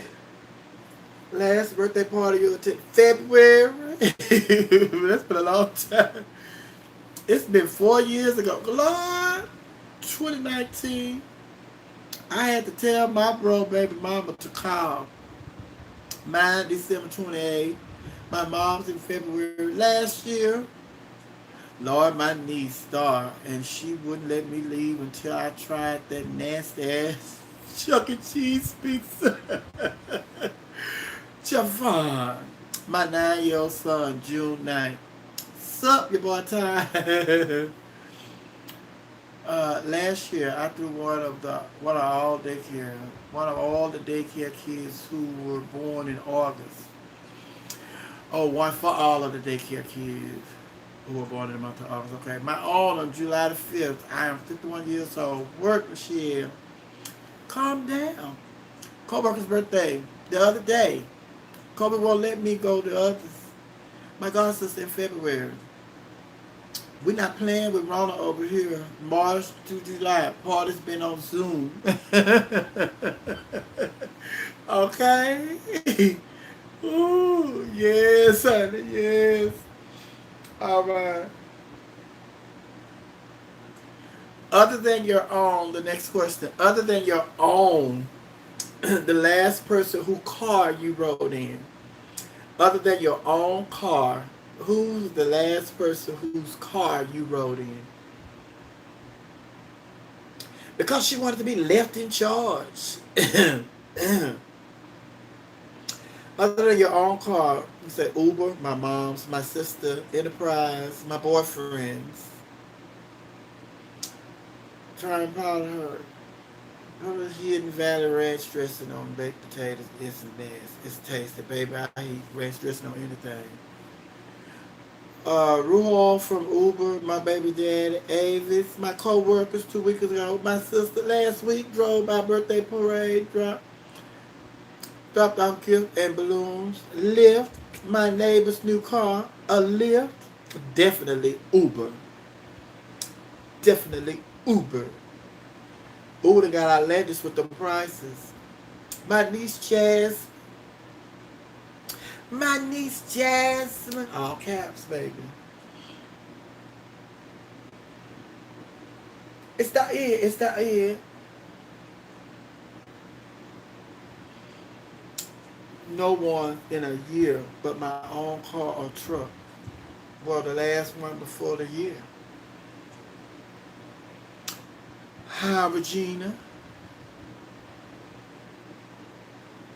Regina, you at work. You checking on them patients. The next question. Hi, Kendrick. Excuse me. Next question. What side of the bed do you sleep on? What side of the bed do you sleep on? Like, baby, everybody know this is my side of the bed, honey. This is my side of it gone. What side of the bed do you sleep on? All of them left. Left. I starfish the whole bed is mine. Right, left, left, middle. I'm all over the bed. Left, the left. The one closest to the door, just in case I got shoot an X. Right, middle, right. Oh, baby, right. And I'm in it by myself. Okay. I've been sleeping on the couch lately. The metro is in Texas. Have you been there? The metro still open. I'm left. Uber purchased Postmate. What? I'm sleeping on the left, honey. Like and share this video. Like and share this video. Like and share this video, honey. All right. The next question. What color is your watch? What color is your watch?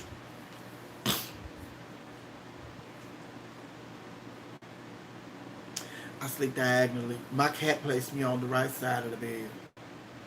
Rose gold. Invisible. Black.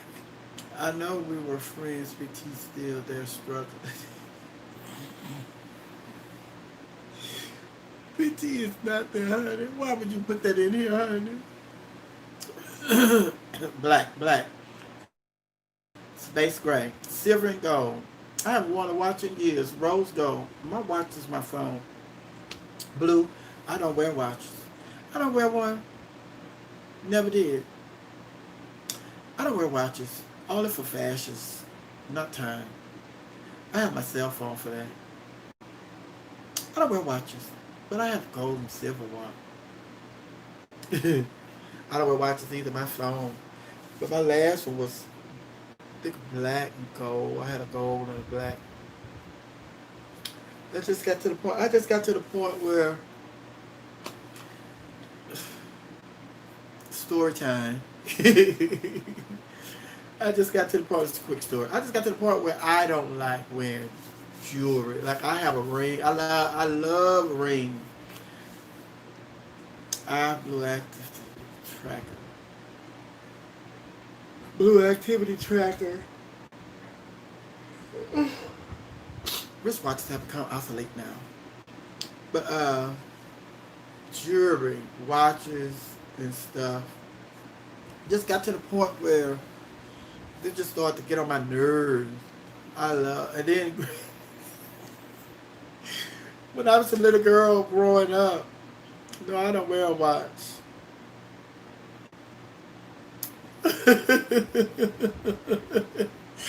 Girl, that English P lip balm is spoiled salad cute. Oh, why, thank you. Oh, but growing up, I could, baby, I used to love having some jewelry. Girl, I wanted me some gold chains and watches and bracelets and rings and all. Maybe I wear those fake gold, honey. Next thing you know, honey, I'm still trying to wear it, honey. It ain't gold no more, honey. This is the color of my neck.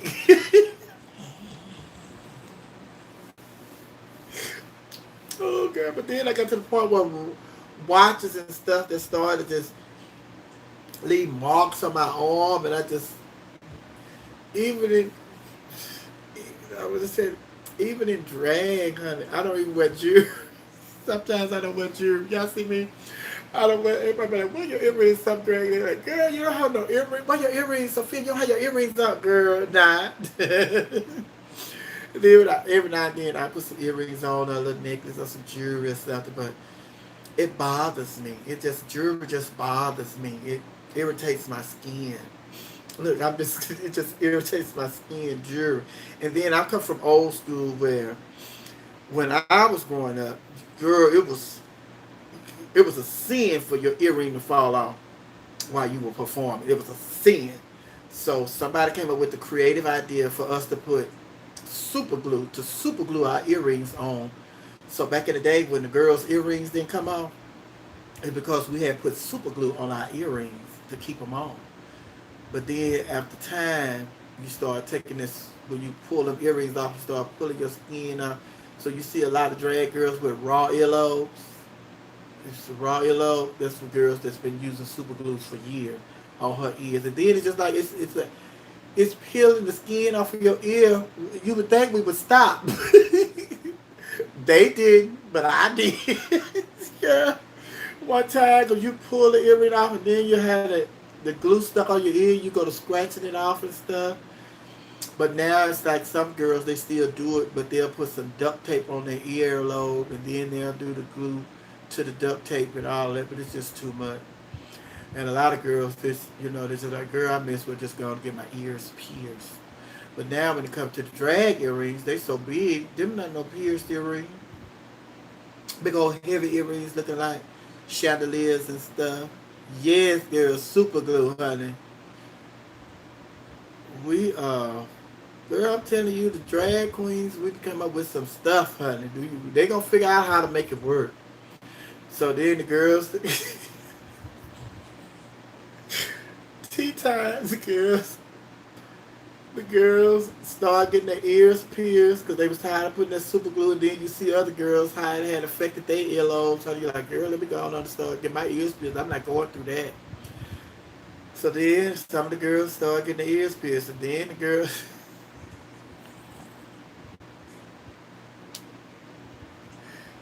girls got tired of coming to the show, and they be done left their titties at home. So girls start getting shots, started getting their shots.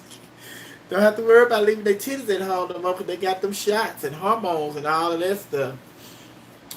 Ooh, girls got tired of being, got tired of going on bookings and leaving their pads because, you have to get the pad. When you get the pads, man, all the pads look cute when you get them on, they fine and everything. Y'all don't know what the girls go through to get the pads because you got to get the pads, you got to cut them and get them to fit your body, to make your body. Because it's not no pads, not one size fit all. You gotta sculpture those pads into, your shape. So the girls got tired of going out of town in bookings, and then they done left their pads in another state. They book it, so they gotta go and do some more pads, cut up these pads, go to the store, get this foam, and cut up these pads. So the girls say, let me get some shots in my hips, get me some hips on it, because I'm tired of, leaving my pads at a hotel or Then the airline, I lost my luggage and my pants in there, my titties in there. So the airline, I lost my luggage. So the girls, let me go get these shots in my hips and my breasts. And I ain't got to worry about that because the airline lose my luggage or if I leave my, at least I got my hips and my breasts with me, honey. But yes, child, the girls, hey CC, how you doing? Yes, honey, girls, they come up with, honey, and I can tell y'all how, oh, the time to get you, because I get on the show and I just shake my head, my unit, shake my unit every way but loose. And they be like, how does that unit stay on your head? And so, oh, ancient Chinese secret, honey. You got a stocking and tie around your head and end it to that stocking. And when you say it, people are like, huh? How'd it go? How'd it go? But I'll show you one day. Baby. But that causes the headache. Oh, after a while, you have, ooh, girl, I had to listen to that. Girls get the rat tail calls, girl, or get their finger go up, but this too tight. It literally causes a headache. Yeah, especially for somebody like me, because I'm going to do my number, and then I'm hosting the show, so I'm out there the entire time. And I got this thing on my head, and it is, so girls, sometimes, baby, listen, I have to do all that. Girl, make a way out of no way. Wow, yeah. We got some more secrets, honey. Duct tape. Got a whole lot of secrets. Some of the girls that want to go, they don't want to work out. They're not trying to go to the gym. They're not trying to go to the park and work out. They're not trying to stop eating, but they want a waistline. So girls, some girls, waistlines make duct tape. They take their duct tape. Yes, honey, but I gave y'all all the secrets basically. A lot of them. Disco girls, when they got some new shoes, honey, they'll get some duct tape and put it on the bottom of their shoes because they keep them from sliding. So yeah, we got a lot of secrets, honey. We got a lot of secrets, honey. And y'all already know about taking that makeup off. Y'all know, I don't know who started us, but thank God for whoever came up with the creative idea for us to use dishwashing liquid to take our makeup off. Dishwashing liquid. Be careful around your eyes, though. Be careful around your eyes. Dishwashing liquid. Wet your face. With your dishwashing liquid. Ooh. Come right off, honey. It seems like a lot of work. What seems like a lot of work? Yes, honey, duct tape. Let me tell you, it got so bad to where. Now this is our stuff. This is our stuff that drag girls used to do. It done got so bad and so competitive that now the boys do. You got boys running around here with cheeks. Boys running around here with chest implant. And you got all booties. Oh, honey, the boys, baby. Child, please. Boys duct tape to get in their tuxedos. They want their waist to be looking nice in their tuxedo. Oh, honey. Your boy Ty said, I want to do drag. Do it.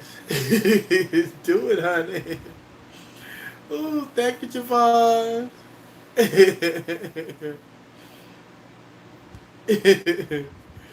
No, Regina said, really? Dishwashing liquid don't break your skin out? No, let me tell you. I have been doing it for years.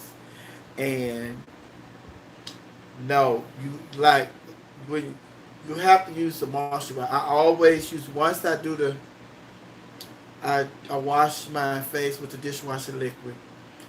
I come back with a moisturizer. Now sometimes I like the tightness afterwards. It's just like, oh, your skin be so tight. I like that. But the majority of the time I get me a moisturizer and put it on there afterwards. You just have to be You have to be respectful of your eyes, because your eyes, They say, I don't care what you say, don't put that in me, baby. And I have got the dishwasher liquid in my eyes a couple of times. Like I count on one hand how many times I got in my eyes, because you get to going up under here and your hair, because it's liquid and it's slippery. You accidentally put it in your eye. Sometimes you have so much water on it, and it's just when you put the soap on it, it just run down. and to get in your eyes. But God brought me through it, honey. It burns, honey. It burns. Good morning, Janet. Janet said, you look so relaxed and refreshed. Is. Ooh.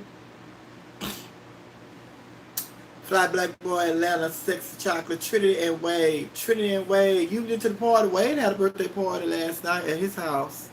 They better not be over there. They better not be over there. They better get their house back together for the show tonight. And see, CSJ Chicago said, your skin looks so nice, girl. I guess it works. And see, I never, ever, ever, ever, ever, ever, ever, I never sleep in my makeup. Just can't do it. And I think that's what a lot of people do. A lot of people, I always, of course I come from good genes anyway. So, yes. I always clean my skin. I always clean that makeup off my face. I can't go to sleep in that. No, I can't sleep in that. One time I did have a makeup on.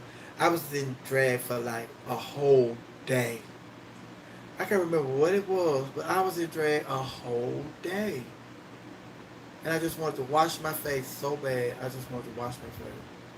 I can't remember what it was, but I was in drag for a whole 24 hours. More than 24 hours, really. But, your skin looks so nice.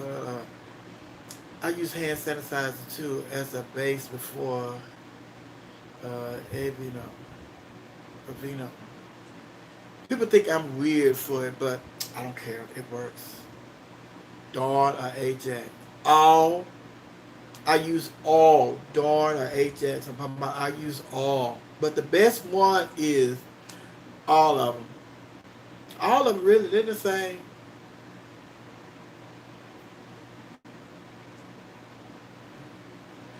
No, I'm not moving out of state. I'm moving. Jordan SG. All them years I lived in Atlanta, I wish I knew about your show. Yes, you have to let it breathe. Yes, honey. Patty Bell sleeping in her makeup.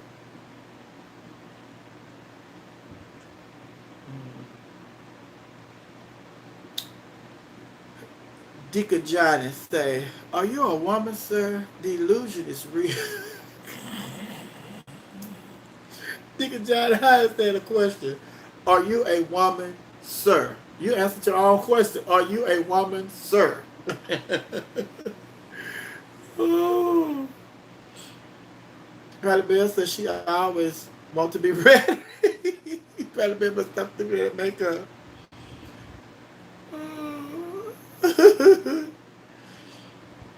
What do you use as a moisturizer after? I use a little Vaseline or baby oil. Just lotion. Lotion. Just a little lotion.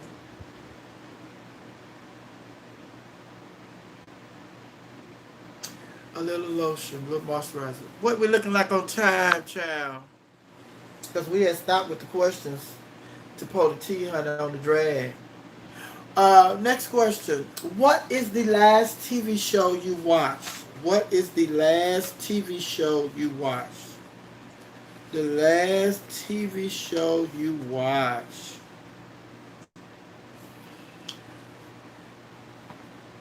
The last TV show you watched. The Shy. Law and Order. I take my makeup off as soon as I get in the house, okay? Queen of the South. Love and Marriage. Huntsville. Ancient Aliens. I've been watching In Living Color on YouTube. G-Status Atlanta on YouTube. House of Cards. The Walking Dead. Hey, B-Dub. Moesha. Warrior. All the food at McDonald's. Oh, the video. I don't like anyone asking Mother Hyena's mean questions on this line. It's not a mean question. Disjointed on Netflix. Big Mouth. Law and Order in 2017. I haven't watched TV since then. Girl, Stateless, Drag Race All Stars, Marriage Boot Camp, Night Watch on Netflix. Troy, you a woman? Sir, Sophia said, you asked y'all a question. All right. Luke Cage. Oh, wait. I'm watching The Handsome Tale. Warrior Nun. Okay. Monk.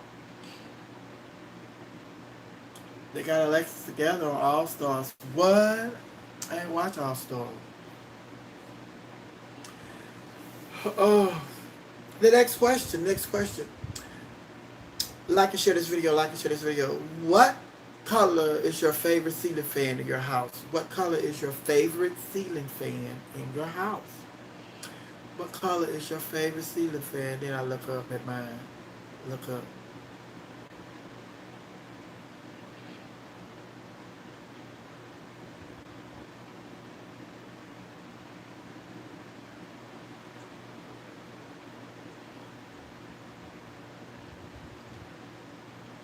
Baby fly black boy Atlanta, check the chopper. You gonna make answer all these questions. Who I like Mark Silver? It's acrylic. Way. They're all white. Don't have a ceiling fan. I don't have any. Gray. Oh, don't have any. Not a plow. Brown and white in my den. Don't have one. They all like brown wood. Cherry wood. Both of mine are red. I don't like either one of them. Oh, they sounds cute. Red. I love color on it.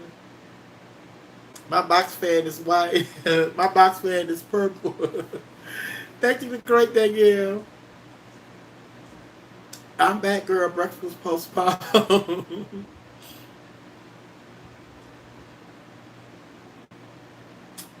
Don't have a ceiling fan. I live up north. It's Alaska, in Alaska. I have a black floor fan that blows. I have a black floor fan that blows.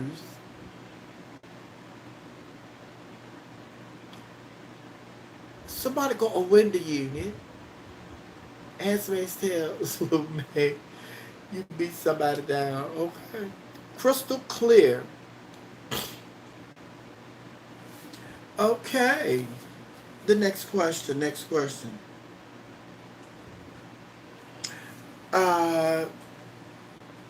What is your most memorable moment from this week? What is your most memorable moment from this week?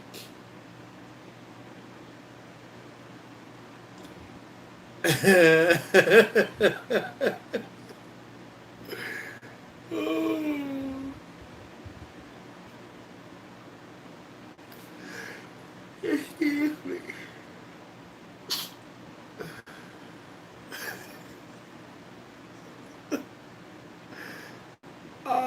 Nothing. Oh. Your most memorable moment from this week. Me and my fake boo did yesterday. What me and my fake boo did yesterday. I finally got me a loaded baked potato with my favorite bacon, okay? My cousin's negative COVID test result. Seeing my sister. A job interview Tuesday. And this is Sophia. I've been trapped in this house. How God gave me the strength not to cuss out a PA.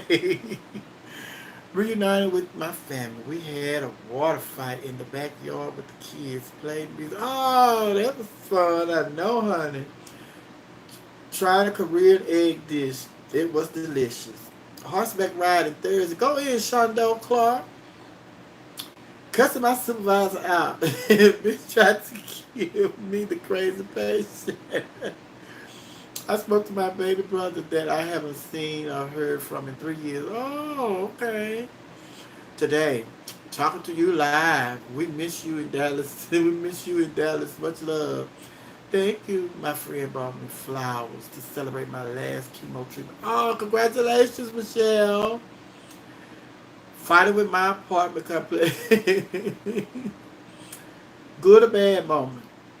You decide. Most memorable. Payday. I want to say I won the lottery, but that would be a lie. Lie. And yes, this youngster, 22-year-old, flipping me in the air.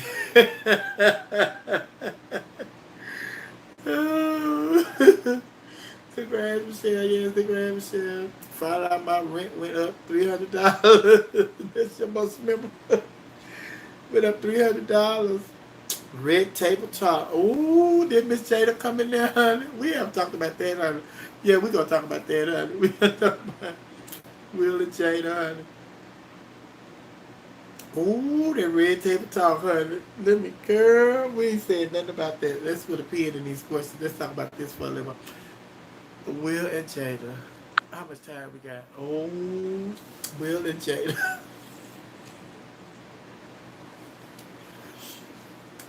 This old man came in the cafe and went to the restroom and came out with a very noticeable buzz.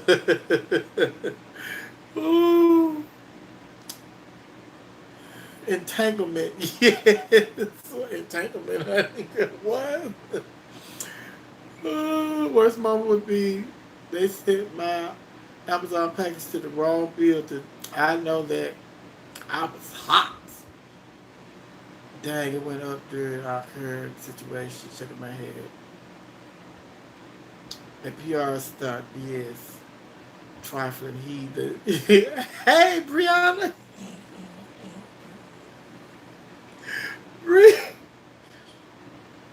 Brianna has been. Baby Brianna has been looking for me, honey. Where are you? Are you coming on tonight, mother? Mother Hyena, where are you?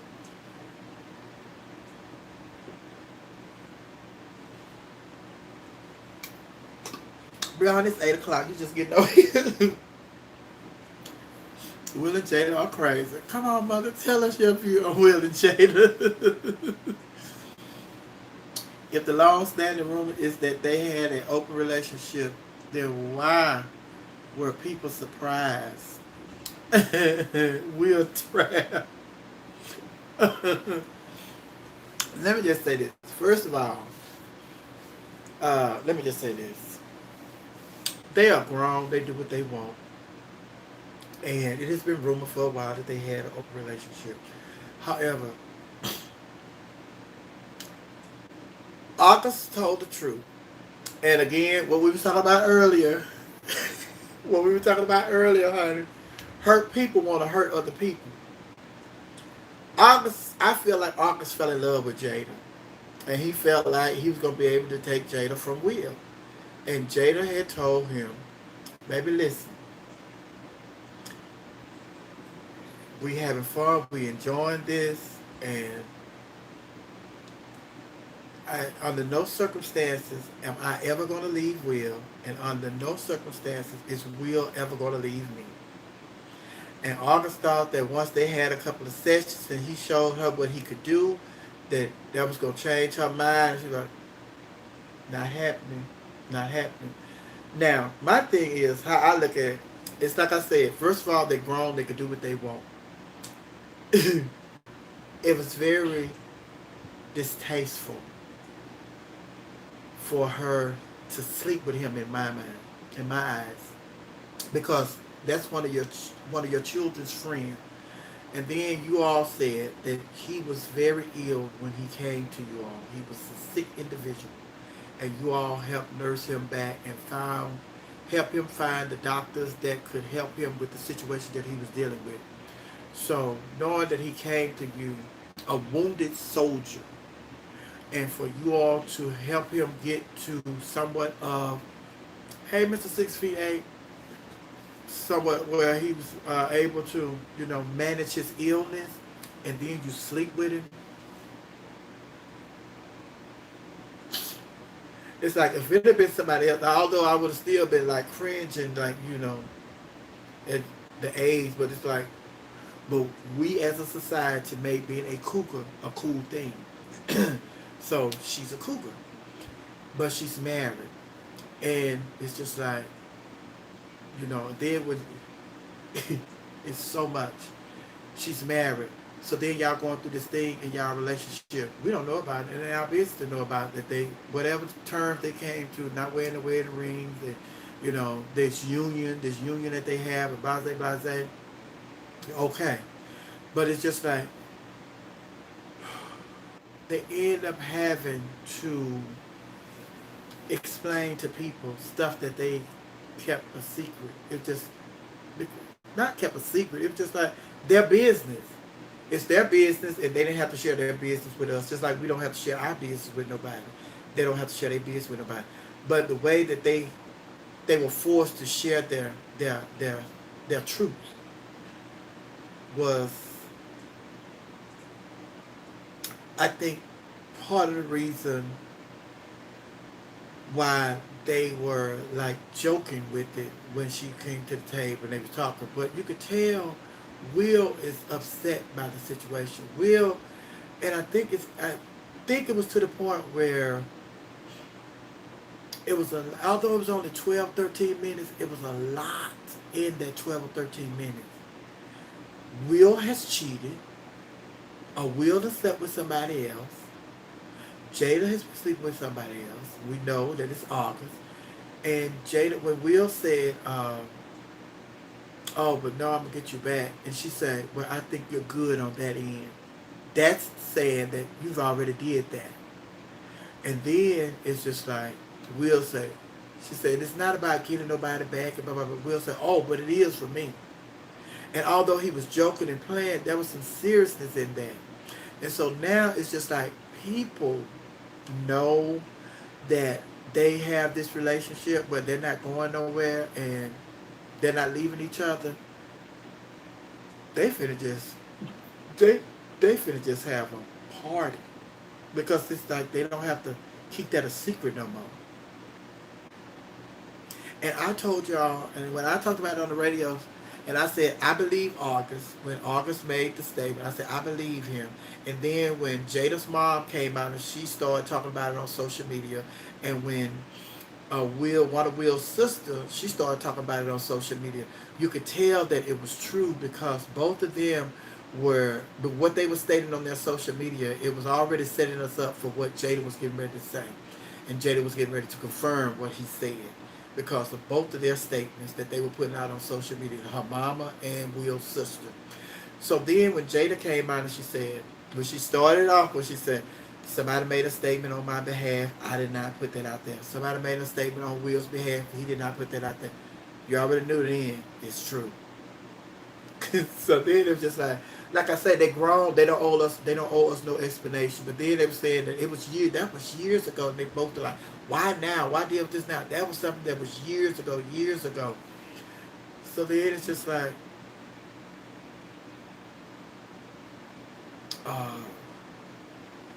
they are going to be together. But I was telling people, what I was getting ready to say is, I was telling people on my radio shows that I believe August without hearing from Will or Jada. I said I believe August because my thing is that I say we are more devastated because we said that August was Jaden's friend and he the one brought August to their house and Jada done slept with one of Jaden's friends, and that's probably just devastating to them. But then I say, but to us on the outside looking in, it's probably we thinking the kids are traumatized and devastated. But those parents teach Jaden and Willow to live their true, authentic lives. And regardless of what people say about what they want to do when it comes to their lives, their parents have given them permission to live their true, authentic lives, regardless of what people feel about it. So for parents to teach their kids that, you know that the parents are the same way. I'm going to live my truth, even if people disagree with it.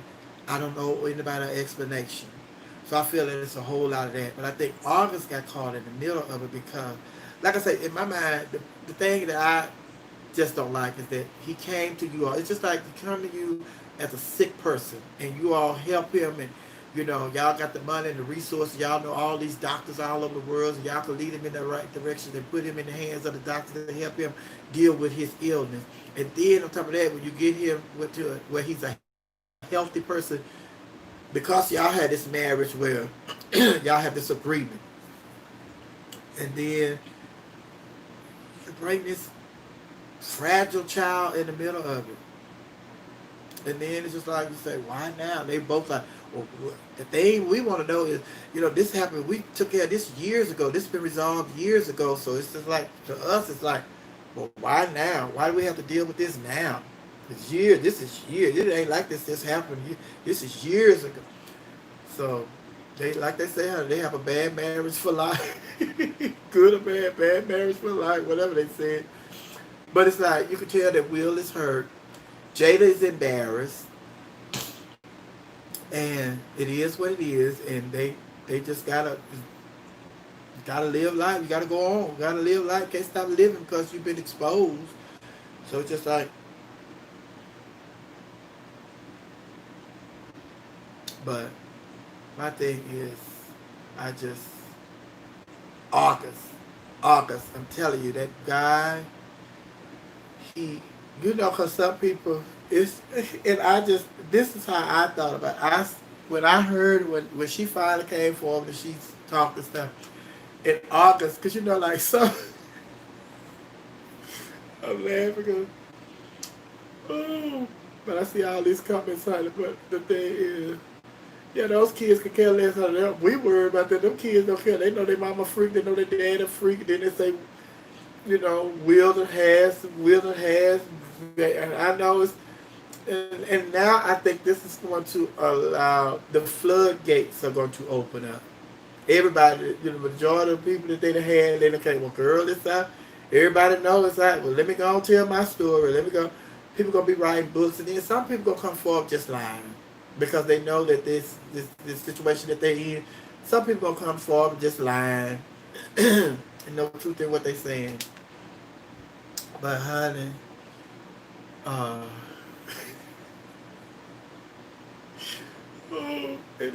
it's the people lying, honey. They lie. Yeah, they finna wild out, honey. Cause everybody know, honey. And then it's just like all the things. But I was getting ready to say, I know August, cause August feel like, cause Jada probably was up front. I do feel she was up front with, baby. Listen, uh, we going down this road, child, but there ain't no leaving. And then I was like, oh no, baby, I throw this on you, honey. You coming up out of there. You may think that now. I throw this on you. You coming up out of there. Now. Pow, pow, pow. I'm still staying. I'm not leaving. Oh yeah, let me show you this then. No, I'm still staying. Let me show you this. Because some people, when I saw that, honey, and it just like he had one more card to play. He played that last card, and it was just like, I know she's not gonna be able to resist this, honey. Once I throw this on her, she's not gonna be able to resist this. And I'm gonna do this, and I'm gonna do this too, and then I'm gonna do this, and then I'm moving in for the kill, and bam, this is gonna be it. After all that, you're like, oh, now your feelings are involved. You really gotta grow more and more attached to this person. You want to be with this person. You want to leave this person. You want to be with you. You want to marry this person. Blah blah blah. Because then an interview that he did with Andrew, remember he said, if I die tomorrow, knowing that I gave myself to somebody, I gave that part of me, I shared love like that with somebody, I'm good. So, yeah. He had just laid it all out there, honey. And the return was void. And what she ended up saying at the beginning still holds true now. And I looked at that like some people, I don't care who, when some straight women, heterosexual women, Wanda was one. When I took her to like the hotel for like the host hotel for Gay Pride one year, and when she saw those boys, that if she just saw on the street and had no idea that they were gay, when she saw some of those boys at that event, she was like, I know he not gay. Sophia, he gay. He gay. Sophia, oh my God. Oh, he is fine. Oh, he is so fine. Some straight women feel like they can change gay men mind. Like if I throw this on him, if I throw this cat on him, baby, oh, he gonna stop playing with y'all. He coming back to our side. And I feel like that's how August was, honey. He just feel like when he threw that thing on Jada, honey, she gonna lose her mind and leave Will with the quickness. It's like, no, child. Yeah, Will is cheating. No, well, I don't think they call it cheating. It's just like we have this arrangement. But I think the hurt part comes in. Now, I don't know because I'm not in a people relationship, but I think the hurt part comes in when y'all have this open relationship and this arrangement. Then it's just like, y'all, like, I hear people talk about it like swingers and stuff. They talk about it all the time. Just like, there are certain things that you're not allowed to do. Yes, we're swingers, but there are certain things that my partner's not allowed to do with somebody else. And then it's just like, and then I'm supposed to know. I'm supposed to know. Anytime you sleep with somebody else, I'm supposed to know. And sometimes they do the stuff that they're not supposed to do, and sometimes they try to sneak and do it. It's just like, why are you sneaking and doing it when it's okay with your partner? But it's just like, child, like I said, even when people got everything, honey, they still want more. They're just greedy, just greedy. But Will and Jada, they in an open relationship, honey. And then it's just like they say that they're going to be there till the end. They not divorcing, regardless of what they go through. It's like, baby, you going to go to your other side of the mansion, and I'm going to stay over here till we cool off and we come back together. But then Jada was saying, this is another thing, because I say it was so much in that little 12 minutes. Jada was saying, because everybody always think, and to me, Will and Jada were the perfect couple. They still are the perfect couple. Because they could come to this kind of agreement, honey, and blah, blah, blah. It's like good for them. But they were the perfect couple to me, still are the perfect couple to me. But the thing is, Jada said, and the reason that she went down this road with August is because she wasn't happy.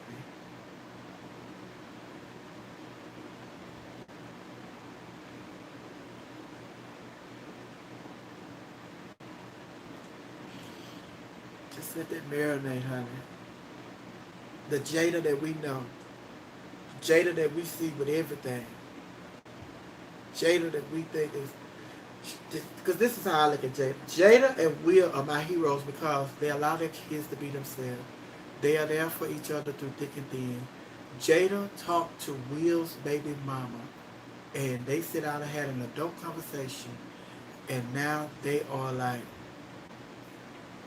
one big family. She done got to the point where it's not gonna be this baby mama drama that we, I know it's like this, but come on, hey, this child is, it's about Trey. It's not about you and Will, and it's not about you and Will and me. It's about Trey. How we gonna work this out where Trey could be brought up in a healthy environment? And they got together and they worked that out. And so I've always admired them for that. And then it's just like Jada and Will just dealing with this. It's just like what she said that she was not happy.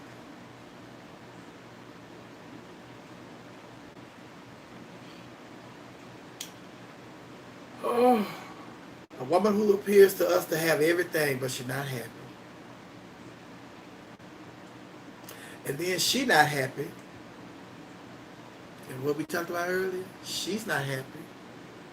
So she get involved with somebody else who's vulnerable. And he's not happy.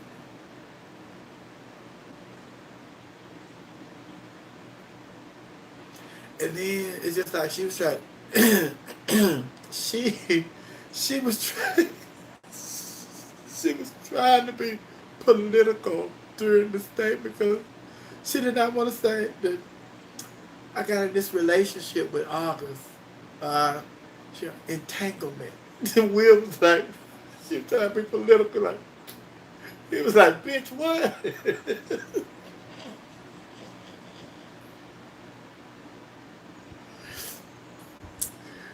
And I think Will was upset because I don't know if the August, I don't think he knew about the August thing. I don't think she went to him first to tell him about August.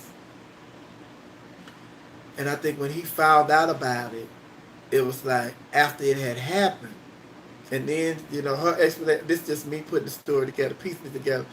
And when it happened, when she went to him and told him that this is what was going on, it pissed him off. He was mad because she didn't tell him up front. Then like we was saying, yeah, we was going through our thing at the time, and da da da da da da. And this cool, but why would you hide this from me? And then we brought this boy in here. He was sick, and we helped him, and blah blah blah. So then I think part of that interview, he was pissed off when he said, "Oh, but I'm gonna get you back." She said, "That's not about getting you back." He's, "Oh, for me it is."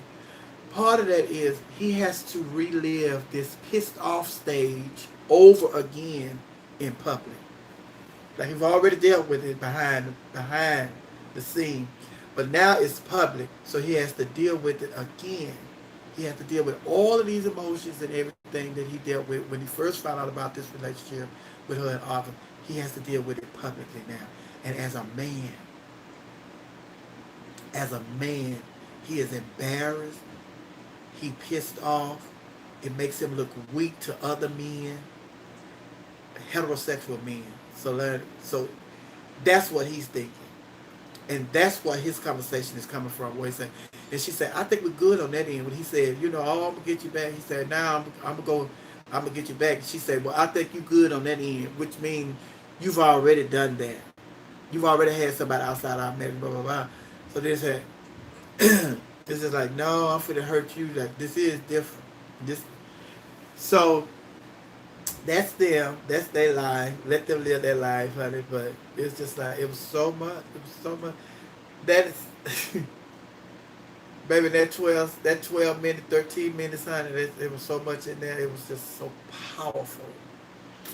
And then you have to do. It was a lot in there.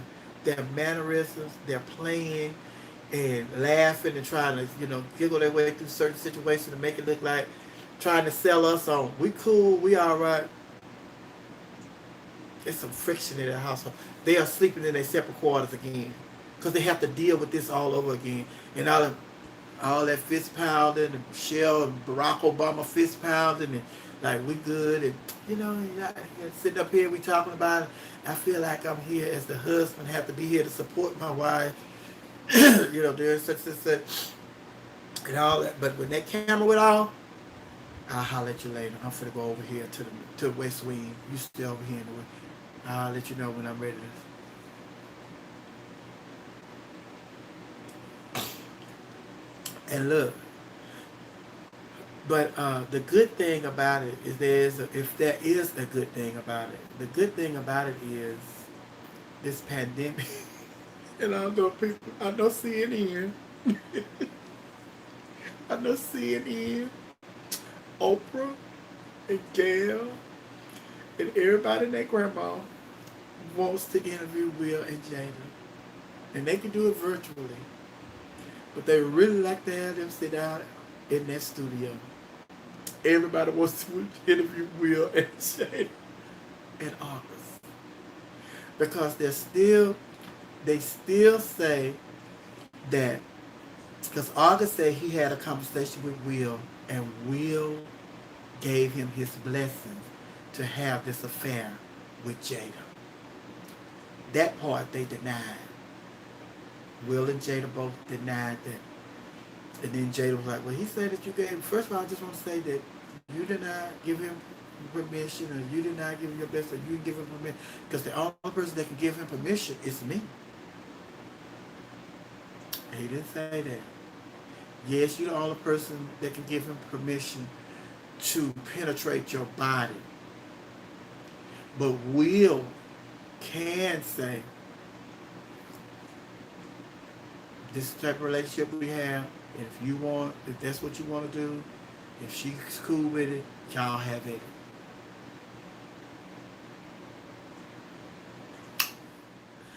Hey, oh my God, girl, hey. Hey, DABNEYRG. Did you see 50's tweet? No, I didn't see 50's tweet, but let me tell you 50 something else. If 50 had anything to say about Will and Jada, he needs to go and deal with the person that he's been throwing tables and chairs at. So you got other issues that you need to be focused on. You got other anger management issues that you need to be focused on. So don't even try to Deal with the book under the bottom 50. Don't try to deal with the book on the top. The book on the top is Will and Jada. The book on the bottom is the one that you need to deal with. They got you throwing chairs and tables at people, honey. That's what you deal with, 50 cents. But let me tell y'all this. Let me tell y'all this. Will and Jada is just a small percentage of what Hollywood is all about. Will and Jada is every. So what this does for me, I don't know about everybody else, but what this does for me is it gives, it validates all the other stuff that I've been hearing about going on in Hollywood. Uh, Jamie Foxx have sex parties. They say Jamie Foxx was known for big sex parties. Started out with parties, and the drugs are everywhere. Not just Jamie Foxx. There are a whole lot of people in Hollywood have big old, they're orgies. They just big old parties, and they turn into orgies. They start off with parties that everybody already know going to this party is going to end up being an orgy with drugs everywhere. That's just Hollywood. And that's the stuff that Oprah Winfrey had heard about Jamie Foxx when she grabbed him and told him when he was nominated, when he was playing Ray Charles. She said she came. She got, listen. You're in a different league now. You're gonna have to watch some of the stuff that you're doing. You're gonna have to cut back on some of that stuff that you're doing. And that's what she was talking about. The wild sex parties that he was having with all these drugs and everything. And it's just like the police already know. The police already know, so they're not trying to go there and bust them and arrest them and all that, because it's the thing. That's what they do. That's what they known for doing in Hollywood. So it's just like, child, it's just like we out here going to the club, shaking and bouncing to their music, honey. So they got to find them some entertainment outside, because they can't go, like I told you, they can't go to Kroger's without being bothered. They can't go to the basketball game without being bothered with security and all that. So they have to create ways to have fun for them. And then it's just like, if you like having sex, what makes you think they don't like having sex? Thank you, Dijon. Hey, Dijon. I can home from work and mother is still going. Yes, what validated it for me was when Quincy Jones and Marlon Brando and Richard Pryor was doing it. Yes. Yeah, and then everybody, but let me tell y'all this. Hugh Hefner was the only one bold enough to let us know exactly what was going on at the Playboy Mansion. He was the only one.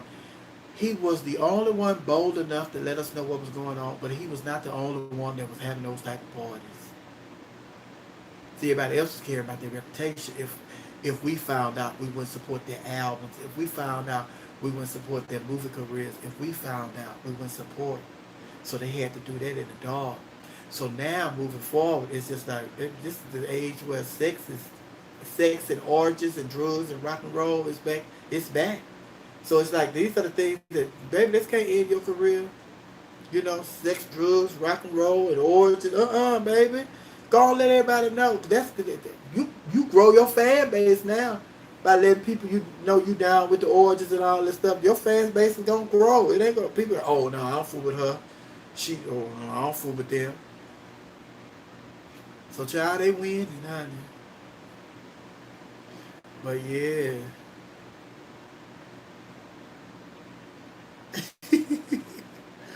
Yes, honey. And this,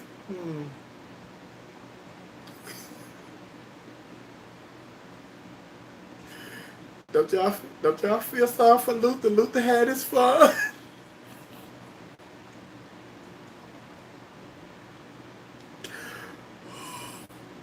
Prince. Prince. Oh, everybody. Yeah, everybody. That's what they wanted, honey. They wanted Prince in them heels. Yeah, they wanted. Oh my God, honey. Honey, Hollywood has always been a mess. Always have been a mess. Honey. Oh, how much time?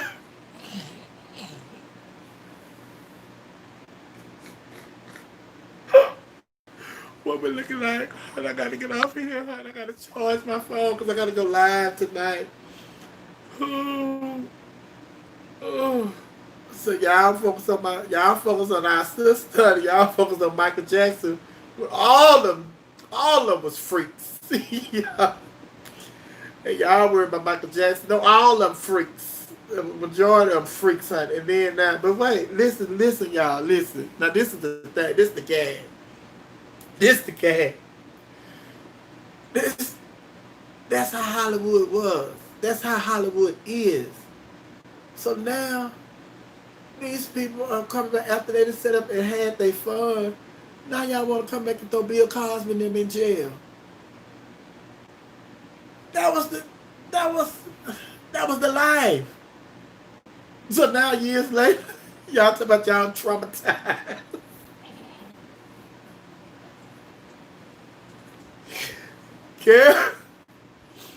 Girl, okay.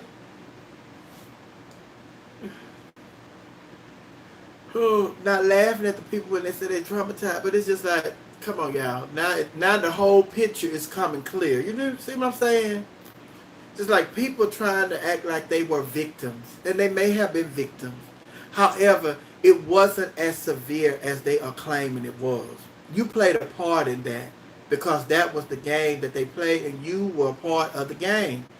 And when you feel like you lost, and everybody else is still winning, now you're trying to, what we talked about, you try to bring everybody else down because you hurt, and you want them to hurt like you hurt because you not still winning in the game.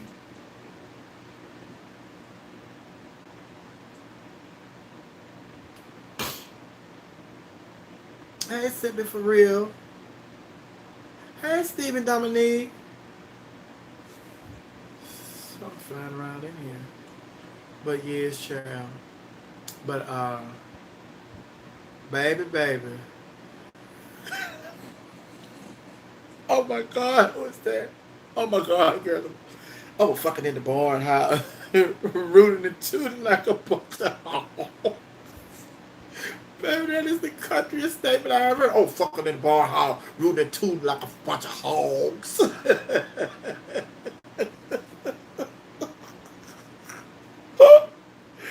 Oh, hey, Cindy. Oh my God. Oh, but honey, listen, baby. But yes. Oh, baby, honey. Shundo was and Jamie with his new basketball game. Baby, let me tell you something. They said Jamie Foxx is one of the biggest freaks that ever lived. But they say he could back it up though. He could back it up. But let me get on off of here. We'll be back tonight. Like and share this video, like and share this video, like and share this video, honey. I'm so jet lagged. I woke up and glad I caught you live. Cindy, where you coming from? Where you been? Yes, the show tonight, Lana B. The show tonight at Wade's house. Show tonight at Wade's house at 9:30. Thank you, Brianna. Posted my cash app. Yeah, make it ding. Everybody make it ding. Everybody make my cash app ding. A girl gotta move, honey. Girl trying to move, honey. Gotta move, trying to move in the corona, honey. During the corona, child. This is the word. Ooh. Baby, y'all lucky I'm on here this morning, child. Because I'm not coming back till I'm in my new place. I'm not coming back till I'm in my new place.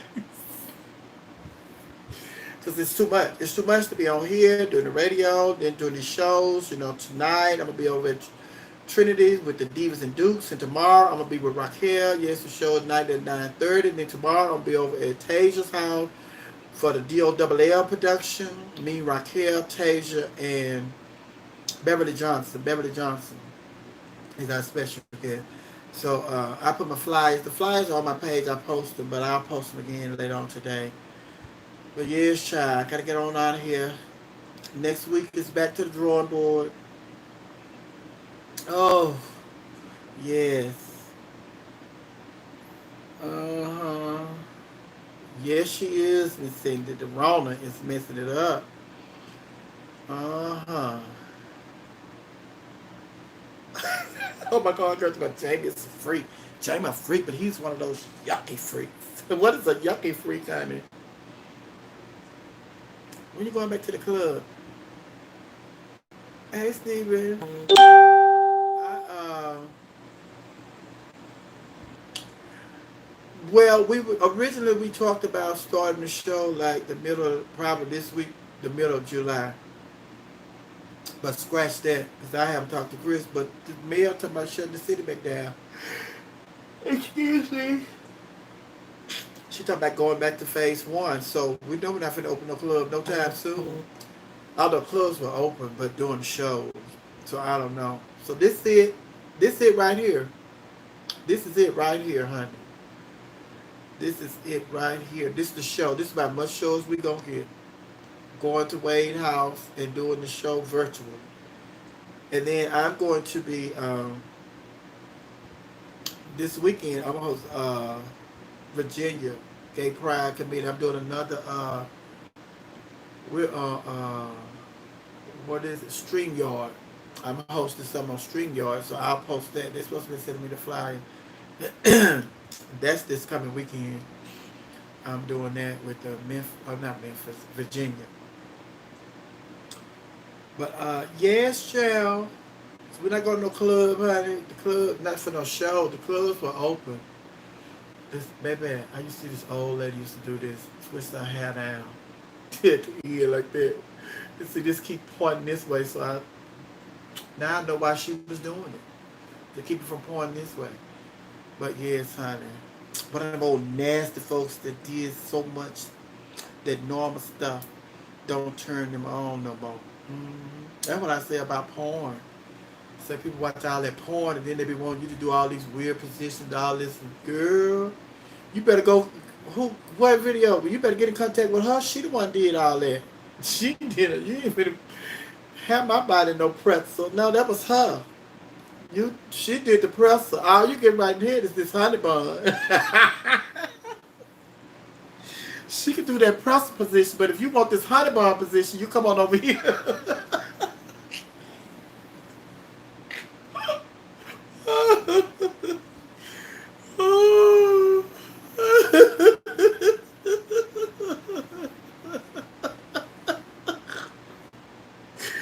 Ooh, y'all already know, honey. Y'all already know.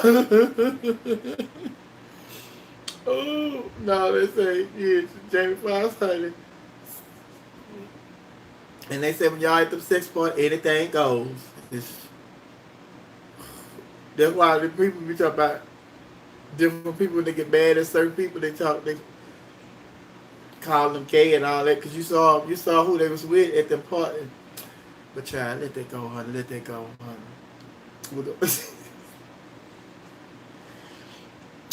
You got about 4 or 5 positions. That's it. Who? I don't think I have. Let me see. I have my honey bun position. I have my moonshine position. I have my chili position. My Wolf Brand chili no beans position. And oh baby, let me tell y'all, I had cooked some. That's what knocked me out last night. I had cooked cinnamon roll. No cinnamon roll. I just do the honey bun position. Because you know the honey buns just lay flat. There go my battery notice, honey. But anyway, I love y'all. Love y'all, and I'll see y'all later on tonight, honey. So like and share this video. I'm so glad we had this time together, me and my life in hyenas, just to sing a song or share a laugh or two and pray for one another. And before you ever know it, come the time for us to show it, and we have to say to each other so long. I love you, my laughing hyenas. I know some of y'all just got in here and y'all not ready for us to go, but we've been here for 2 hours and 33 minutes. I'm so glad we had this time together. It's been a minute, y'all. Just to sing a song or share or laugh or two. Haven't been on here since Monday night. And before you ever know it, comes the time for us to show it. Me and my laughing hyenas. The time for us to say so long, goodbye, until later, au revoir. Oh.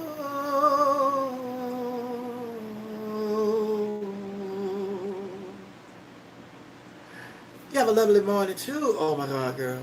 Good morning, Lindsay. Good morning, CSJ Chicago. Good morning, Shondo Clark. Good morning. Oh my God, girl. Good morning, Daphne RG. Good morning, Mr. 638. Good morning, the great Danielle. Yes. Good morning. Good morning to you. Good morning to you. Good morning, my laughing hyenas. Good morning to you. Good morning, Devan. Good morning to you, Shay Shay. Good morning to you. Good morning, my laughing hyenas. Fashidi. I know I got it wrong again. Good morning, Cocoa Butter Barbie. Good morning to you. Good morning, honey. You old gloomy sign. Good morning, honey. Although we said goodbye last night, I toasted and smoked pork bones. That's what I cooked. I told y'all I cooked with some smoked pork bones. That's what had me sleep, knocked me out. I don't think I told y'all. I started telling y'all I cooked me some. Then I went to talk about something else, honey. Smoked pork bones. There you have it. All right, I'll see y'all tonight. Divas and Dupes. Love y'all. Bye-bye. Good morning to